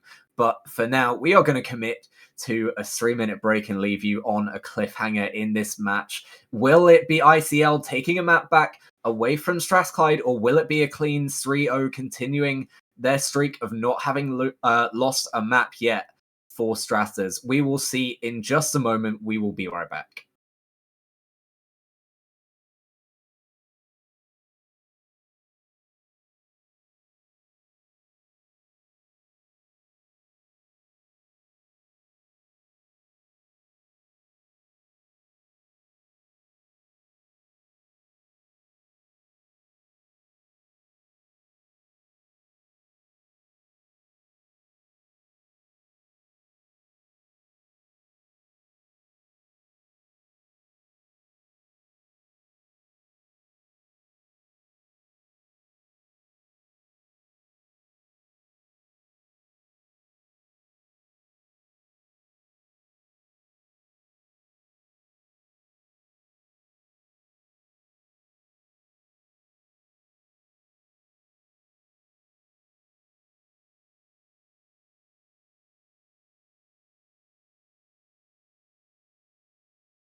Welcome back with us as we are not long away from seeing if Strathclyde are going to take this 3-0 or whether it's going to be ICL fighting to stay in the upper bracket for now. I believe we do have a map pick and ban that we're going to be going to very shortly, but just main things that we want to see from ICL, it's just target priority, right? Like they need to be focusing on someone instead of switching up what they want to do. Yeah, honestly, target priority, like, it is target priority, but I think it's like idea cohesion is maybe how I'd phrase it. Yeah. They need to get on board with it. Someone needs to just stand up and be like, look, you're all listening to me, this is what we're doing. You know, sometimes that's what it takes. Sometimes it's like, this is what we're gonna do. You're gonna listen to every single word I say, and we're gonna play it my way. And honestly, I think that's what they need. They look a little bit disorganized, and it's easy to look that way versus a strong opponent like Strathclyde. But I think Rialto is an okay map to try do that on. It is obviously going to be ICL's pick again here. So they do it for the Rialto. I don't hate it. I think it allows for some poke, allows for some good hit scan gameplay, but with the Tracer ban, we're likely to see Spectron go back onto support here, which opens up Envy to go onto the hit scan, and that's scary. That is scary. I think it was, yeah, ICL ban the Tracer. Strathclyde do ban the D.Va. The D.Va has actually looked quite good in my opinion. I think on Lijiang especially, it was quite good. Maybe Spectron influenced that decision after he got mech crashed. But I think ICL, if there's any map to try pull and rally together on, Rialto is a good map to do it. Escort maps can just be a good map to kind of rage bait the other team in a way. You can put on a really good hold in certain scenarios. I think Strathclyde, are they going for the Reinhardt again here? I think they are. They're going to go for a Reinhardt in every single map. I see a break through the wall there. Maybe Brig Ana? Yeah, on a Brig. Interesting backline. I don't know how well it'll work out for them because I'm seeing a Ram through the wall as well. And, Ram into Brig, it is quite difficult for the Brig. You got to be very disciplined with your whip shot usage. You got to be very disciplined with your positioning as well, or else the Ram will just get on top of you. But it's kind of a lot is on the shoulders of the Ana in this comp, in my opinion. The Echo as well, very interesting pick, but Tracer is banned, so they can go for it. Well, that's a way to start it. Envy, we said how scary she can be on the hit scan and already taking her head clean off of Geode to start out this fight. They're going to have to wait for their Lucio to come back. It's going to be very difficult for them to close the space without that character, but of course the spawn is very quick. Envy having to use the grapple to get away, and now they're a little bit on top of Umbre. Finding the off angle is Envy, but not finding the headshot, and now they're forcing the team back again. They're doing well to just sort of systematically move forward here, ICL. They move the cart past the corner, and now you feel like you're a little bit stuck. If you're Umbre, a good Bionade helps out massively there. And they're just going to have to wait for the moment. There's a lot of pressure being put on. Cheeseburger's on the Echo as well, which seems a bit strange. Not what I would have expected, but, we'll see how it works out. You really are hoping for Envy to get another one of these headshots. That's really the only pick that they've been able to do. But here it's ICL flipping the map, going back into the backline. It looks like they're defending almost. Sat back on that bridge, but now they TP back in, just waiting for a moment, and they're going to find Envy immediately. The shatter, though, from Umbre finds two. Tartan cleans up one Tom, and even despite losing the Widowmaker, it feels like they're winning out this fight. Yeah, that was very smart play from both teams there. ICL go for the teleport, and on Rialto, if you're able to get a teleport to that far side, you're usually in the money, because most of the time, the other team will try rotate to you, and then you'll teleport back, and then you'll just be able to drop on whoever. But Strathclyde, they don't fall for the bait, they stand their ground, let Envy try zone them out, and it goes in Strathclyde's favor. And look at the ults as well. Tarnboss has built the nano. Cheeseburger has the dupe, but not going to get off. Eloy getting a very early kill, and it's up to Envy. And there we go. Eloy shot down before ICL can take advantage of the pick they just got. Yeah, you cannot peek your head out against a DPS player with this much prowess at the moment. So much on Envy to find a kill in return for Cheeseburger going down, but it feels like they're going to be back soon. They are trying the bait again, but Cheeseburger finds one Tom coming back from spawn. Means that you're a bit sandwiched now, and a big sleep onto power, even though I thought, that Ramatra's head into the drink, head into the scrap factory in the canal. It's not going to be the case, but you're still stuck if you're Geode and Eloy. Geo does get the pick onto Envy, though. That's quite influential and manages to live as well. And ICL now have 4 ults in their pocket, and it's only going to be Spectrion's rally. Urmu does have the Shatter, which could make or break this team fight, but ideally ICL, they look to play around the high grounds with the Sim and try whittle Strathclyde down here. That's a lot of pressure onto Umbre, but able to stay alive for the moment and gonna be able to shove that Annihilation away. Carl makes up for it though, finding Spec. And Umbre goes down to Eloy as well. It looks like it's going to be finally a first point for them. Tartan just hanging on at the moment, decides that the canal is the better end than going down to Carl or Wonton, but they're going to have power back now, and they're looking to take a bit of space here on second point. Yeah, it was a bit of an ultimate bonanza, that fight, but the Sojourn of ICL, Carl, was able to put up so much pressure onto Umbre. The disruptor shot managed to do so much, but Umbre could look for the Shatter here. He has it loaded. There it is. Oh. Yeah, lock loaded and it delivers, but only onto 1, and the DPS of ICL are turning the tides here. It's up to Umbre to go big, finds Eloy, but I think that's going to be it for the Reinhardt. Tartan finds Carl. It's something. They managed to flip the script there, even with the Shatter. Generational lack of hands at Spectre on the lower third is back. It's terrifying, but Gio's the one that goes down. Cheeseburger finds it, and Spectreon's back on the Lucio now instead. The sights are up for Envy, but a bit taken aback here. Finds the kill onto Eloy though. Good shot to at least make use of the trade, but Carl, with that charged rail shot, finds one. Tartan managing to get the trade instead, and now it's 2 tanks for the side of Strathclyde. They're going to use the copy onto the Ramatra. Means that they're going to potentially get the kill onto Wonton. Able to get away for now, using the TP to go back and forth, and able to stay alive is the Symmetra, so good job there from Wonton. ICL, though, they're going to be walking back in. The little boot there from Geo helps Power get the kill, and now ICL will be able to just walk forward. They didn't even use many ults there. They only used the Kitsune Rush. Strathclyde only have the window in response when they come back, though, which Carl, the way he's been playing, you'd expect him to shut it down. And Wonton, if he doesn't want to take any risks, could just use Simwall here. Simwall, one of the most influential ults in the game. Envy going to be making the swap onto the Ash here, maybe looking to early dynamite. Tartan Boss goes for the early window. Yeah, I feel like Carl has to use the overclock sometime soon as well. It's been waiting in the wings, but maybe they don't need it. Carl finding 2 without the ultimate. Envy getting the trade back, but it's going to be too little too late as Pink floods the kill feed. Power finding the final blow onto Envy, and again, an efficient fight for ICL. ICL have been so efficient with their ults this game. I don't know, Strathclyde, their strategy, I don't even think they have a strategy. They're just pressing Q sometimes, and to be honest, I don't really know why.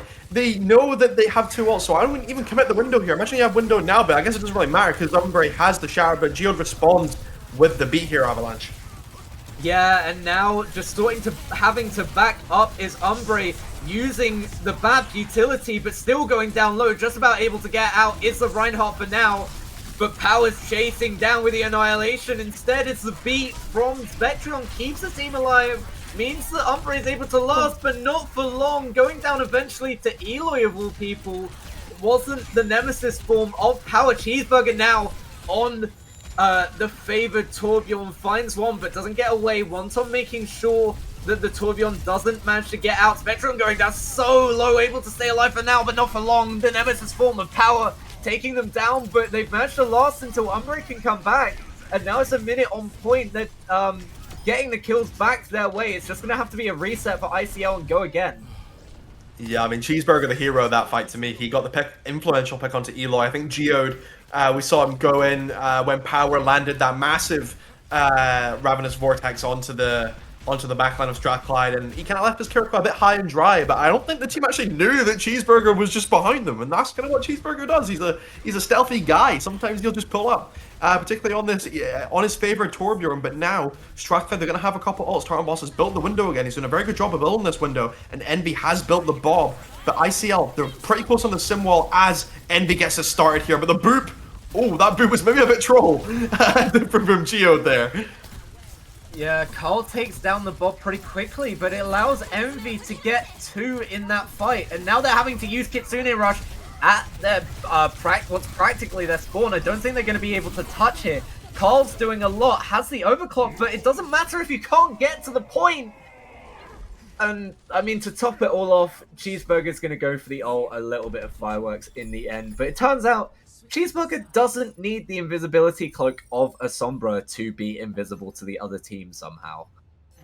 Yeah, I mean, that fight was looking good for ICL there. They had the ult advantage. Strathclyde pushed quite forward, and, you know, if the time ban wasn't so low, that would be a little bit silly. But, you know, they knew, okay, let's just try to delay them from getting a touch. They probably knew they were outmatched in terms of ults, because Carl had the overclock, Wantom had the sim wall, and they knew Eloy had the Kitsune, so they knew we got to take the fight to them. We got to get things started early. We got to start the fight on our own terms.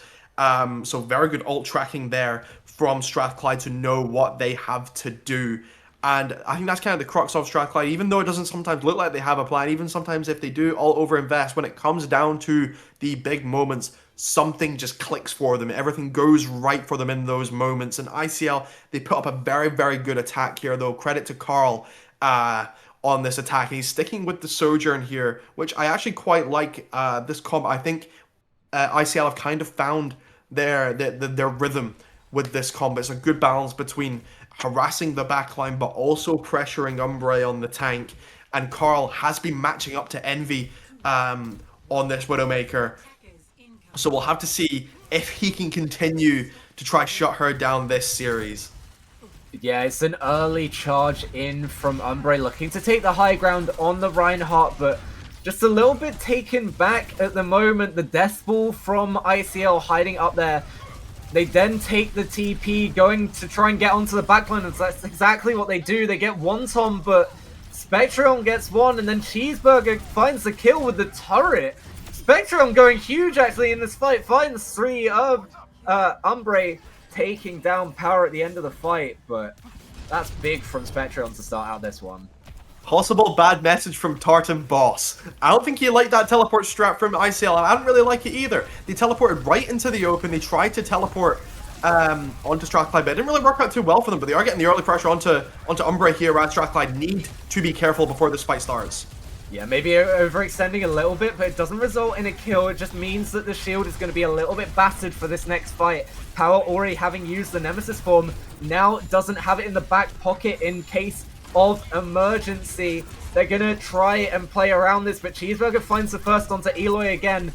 It's the Lucio Mafia situation from Geode, but it doesn't find the kill. It's a nice immortality field from Tartan to make sure that Envy doesn't go down, taking care of the support duo while the roles have been flipped. And Umbre already almost has Shatter, but somehow Cheeseburger actually already has Torbolt. Yeah, Umbre, you can see him as well.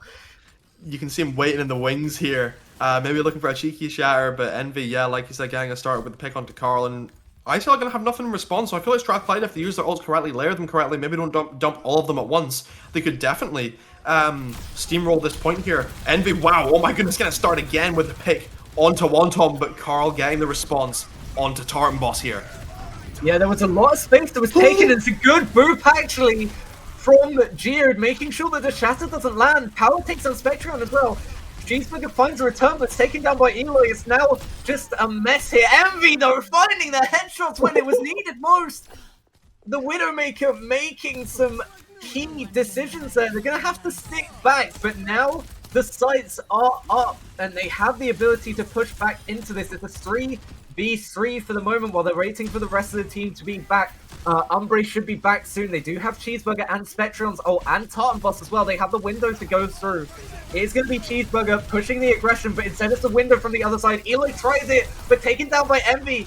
Cole and Wantom, though, finding 2 in return, and Power using the Annihilation as well. It's going to be a flip again for ICL. They're looking a lot better in this defensive side than they were on first objective.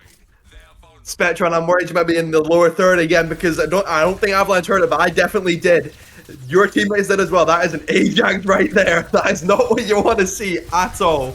ICL going to be starting us off here with the overclock as well. Carl under a little bit of pressure, but he's going to try find something. Cheeseburger, yep, there it is. Spectron Ajax in the big 2025 as he goes for the off angle. So much pressure as Cheeseburger tries to respond with the molten core, manages to zone out ICL just a little bit, but Ombre going to be dropping not before getting a kill onto Eloy though. Power wrapping up the kill onto Taran Boss as well. And Wonton, this is a good fight for ICL. You know, the overclock was used, the beat was used as well, but it's not too bad. Geode getting a couple kills there, good percentage back on the beat too. And now ICL have an ult in their pocket. They have the Sim Wall still. They've not used it, and Stratclyde they're not really too close to anything. Ombre, I guess 25 away from the Shatter, but he'll have to build it. You know, he'll have to build it this fight, and Wonton, it is quite hard to Shatter into a Sim Wall, a massive barrier. Shatter doesn't go through shields, so we'll have to see what Ombre can try cook up here. Missed the last Shatter, looking to redeem himself maybe, but we'll have to see what he can do. Yeah, that's something that I would call a generational lack of beat, but Envy finds the kill with the grenade onto the opposite number of Carl, and almost has the overclock built up as well, just trying to put pressure on this Sim ult, put down the shield as much as they can. Umbre still has the Shatter in the back pocket. Will it find more than the last one? Remember, Geode was able to boot off the backline, and again, even though it lands, it's a big boot from Geode, making sure that it doesn't get as much as it could do. Power's built the Annihilation in the meantime as well, and that's 2 down. Eloy, again, and in excuse of Power, just being able to shield the backline, and this is such a strong hold now. The peel that Eloy is getting, you'd think it's his birthday or something. Geode has just saved his bacon so many times. That boot was one of those clutch boots I've ever seen, and it allowed Power to just rain havoc on Stratclyde there. And Envy is going to have the overclock ready as Eloy gets it started with the window, but early pick onto Carl. We'll have to see what ICL can do down their Sojourn. Yeah, there's so much pressure from Spectrum. Goes forward, but taken down by Eloy with the quick melee. They are going to have to lose Power in exchange for this Cheeseburger finding 2 in this fight, and I think that is going to be it for the payload. They're going to send Carl back in to try and find something, but it's just going to be a quick trip to the drink. Geode as well, trying to get back onto point, but yeah, they lose out quickly. They make sure not to stagger too much as well, and it's going to be 2 minutes 12 for Strassers to book their place in the next round. There's an interesting stat line. 2 sound barriers used in the last couple team fights. 0 sound barriers provided. Geode, I was just hyping him up as well, and then he drops a stinker. He drops the Ajax, and Spectron, at least he's not alone now in the Ajax. We'll see if he can make up for it here, though, as Stratclyde do have a couple of ults, 4 ults about to come online for Stratclyde here. Yeah, the TP into the overclock, trying to catch them off guard, but Tartan's just about able to stay alive. And with the beat as well, it's a huge Shatter as well, and Geode's not alive to counter it this time. You got no one to bail you out there. Cheeseburger getting the typical hammer kill. You'd think it would be the Reinhardt getting the hammer kill. Nope, on this team it's always the Torbjorn, but eventually it is Strassers who win out. And a valiant fight there from ICL. It looked like their defense was holding strong, but eventually it is broken down, and Spectrum play the game? Sure, why not? The ups and downs of the Lucio of Stratclyde. Having a highlight and a low light this game. That's just how it goes sometimes on main support. But yeah, that defense from ICL there, it was looking solid. Geode, I feel so bad for him. He was doing so good, and that is just how it goes. Main support is quite a quiet role, but there's moments where you can show your brilliance, but then there's also moments where you can show your silliness. And despite all that he was able to do, that fight, it just, or this map even, it just doesn't go his way in that moment. Envy snipes him with the overclock, and I think ICL, they finally found their rhythm a little bit. Power was able to really get stuck in, and I honestly don't think it's too crazy to say that ICL were maybe the better team that map than Stratclyde. I think they were playing quite structured. I think they were playing very well. Their macro was very solid, but Stratclyde, you can't deny some of the mechanical prowess of the players on Stratclyde. Envy, in particular on the Widowmaker, she was just such a threat the entire lobby. Cheeseburger on the Torb just causing an absolute ruckus the entire time, you know, getting that crucial pick while I guess he was invisible to the entirety of ICL, getting the pick onto Eloy at the end of ICL's attack. But commiserations to ICL, but it's not like they're out of it yet. They still have the lower bracket to go, and I can see them, if they play like they did today, I can see them making quite a deep run in our Division 1 Championship playoffs. Yeah, if they're able to carry the momentum that they had on that Rialto, they can look back at that map and be very proud of themselves. Some really big plays in there, but we're going to have some reaction from one of the players in just a minute. We're going to go to a quick break to get one of the players in, and we'll have a good surprise for you with who it is. We could have some fun on this one. We will be right back in just a moment.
Right, here we are. We are back, and we have a man that has been told to have a generational lack of hands, but has won the game 3-0 anyway. Welcome in, Spectreon. How are you doing?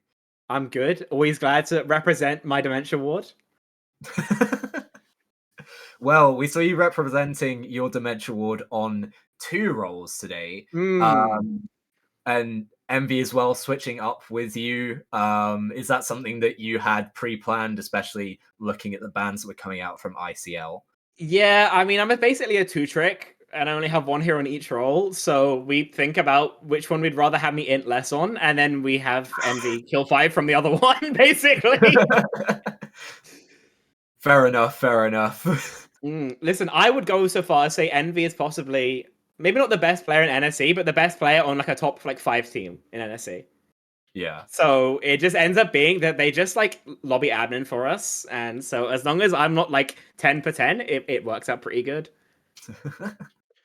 I mean, yeah, it makes sense. I mean, Envy was coming up huge with the Widow picks on Rialto in particular. But regarding the second map specifically, your team banned the Lucio, which I initially found to be quite interesting because you found some success playing the Brawly kind of comp on Lijiang with you on the Lucio. So was there any logic behind banning the Lucio? Did you want to maybe go to a different comp or what So was the... Jude's a one trick. I'm a two trick, but he's a one trick. So if Okay. he can't play any heroes, then it's okay if I'm on my hero where I'm like okay-ish. Also, I feel like we need to clarify something. We're not a brawl team. We just play Ryan because Umbre gets bored and wants to do dumb shit. Like I'm sure you saw like multiple times he's like hard flanking on Ryan trying to pin through corners and stuff. He just wants to do that. But like in theory, we'd rather be playing like Bull or Sig or something. Those are like his better heroes. But we haven't really been forced to go that deep into the strat book yet. So Umbre playing the Reinhardt is a bit jangling keys to make sure that the attention span stays there for the entire fight. Then I If assume only we put that much thought into it. you just need like a Subway Surfers up on the side of like get it on a second monitor or something for him. Straight up, he locks Ryan and just starts cackling, and then we're like, oh well, I guess we might as well play around it. Yeah, well, another player that some people see as a one trick in your team of Cheeseburger, we saw the flexibility there today. How much use is that to be able to rely on both of your DPS, depending whether Envy's in or you're in, to have the flexibility to play around that?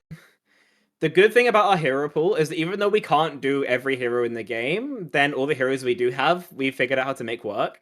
So even though from Cheese we only realistically expect like Venture Torb Sim and a Sombra we saw today, then we have comps where all of that works for the rest of us. It's just all G. And obviously Cheese is also like a crazy player. He probably has the strangest playstyle of anybody I know, just flat out actually. And so it's really hard for teams to prepare against because he's doing shit no one's ever seen before. Yeah, I think I described Cheese as like the ultimate gremlin playstyle and playing literally everything that you don't want to see on the other side because it's just going to annoy the hell out of you. So yeah, not exactly one that you want to prepare for. And even if you are preparing for it, you've got to find someone that has the most interesting hero pool, I will say. He's aware, let me tell you. So that game obviously was against 5th seed, ICL, yeah. So your next game on Tuesday, I mean, you're probably going to be against Southampton. They're playing Manchester, so unless there's a bit of an upset, we're expecting Southampton Strathclyde, which is one of the big games. It's like two of the big three in the UK Overwatch scene right now. So obviously you're going to back yourselves to go deep in the tournament, but do you think you can go ahead and how confident are you can actually go ahead and win it all? Compared to we beat everybody other than Edinburgh, essentially. Not Edinburgh, sorry, I'm very sleepy. We beat everybody other than Oxford. You still haven't dropped a map yet this tournament or NSE. So we're not very worried about anybody but the big dogs, and we've been sharpening our knives. I'll be dramatic about this one. So we think we got a good chance of winning. We think we can probably beat them. And we think everybody other than Oxford is essentially just a roadblock. Fair enough. I mean, yeah. I mean, when you're winning 3-0 that comfortably versus 5th seed, it is quite... I mean, you have all the right to say that. So, before we wrap up, though, is there anyone you'd like to shout out specifically on your team or just anyone in general? Shout out Tartan Boss. Shout out Scott. He does... he's only lost one series in NSE ever. And that was the last year's grand finals, so I don't know. He's like a good luck charm. It's like annoying and Scottish and alcoholic. Guys, go. Well, thank you for joining us, Spectreon, and we will see you later on in our bracket. But for now, we're gonna leave you today. We will be having more games though sooner than you think because we are switching to Tuesdays. That's right. We are gonna have some more playoff action for you on Tuesday, so we'll see that coming shortly. Firstly, thank you to everyone on our production team, our producer Zook Foodle, our observers KPJ and Cake, our casters obviously me and Skyknight, who you've been seeing throughout this entire broadcast, our tech director Luau, and Reclaimer for doing literally everything. But For now, it's going to be goodbye from us and the entire production team. We hope to see you all on Tuesday, and don't go anywhere. We will be back with some more playoff action for you. Thank you for joining us, and goodbye.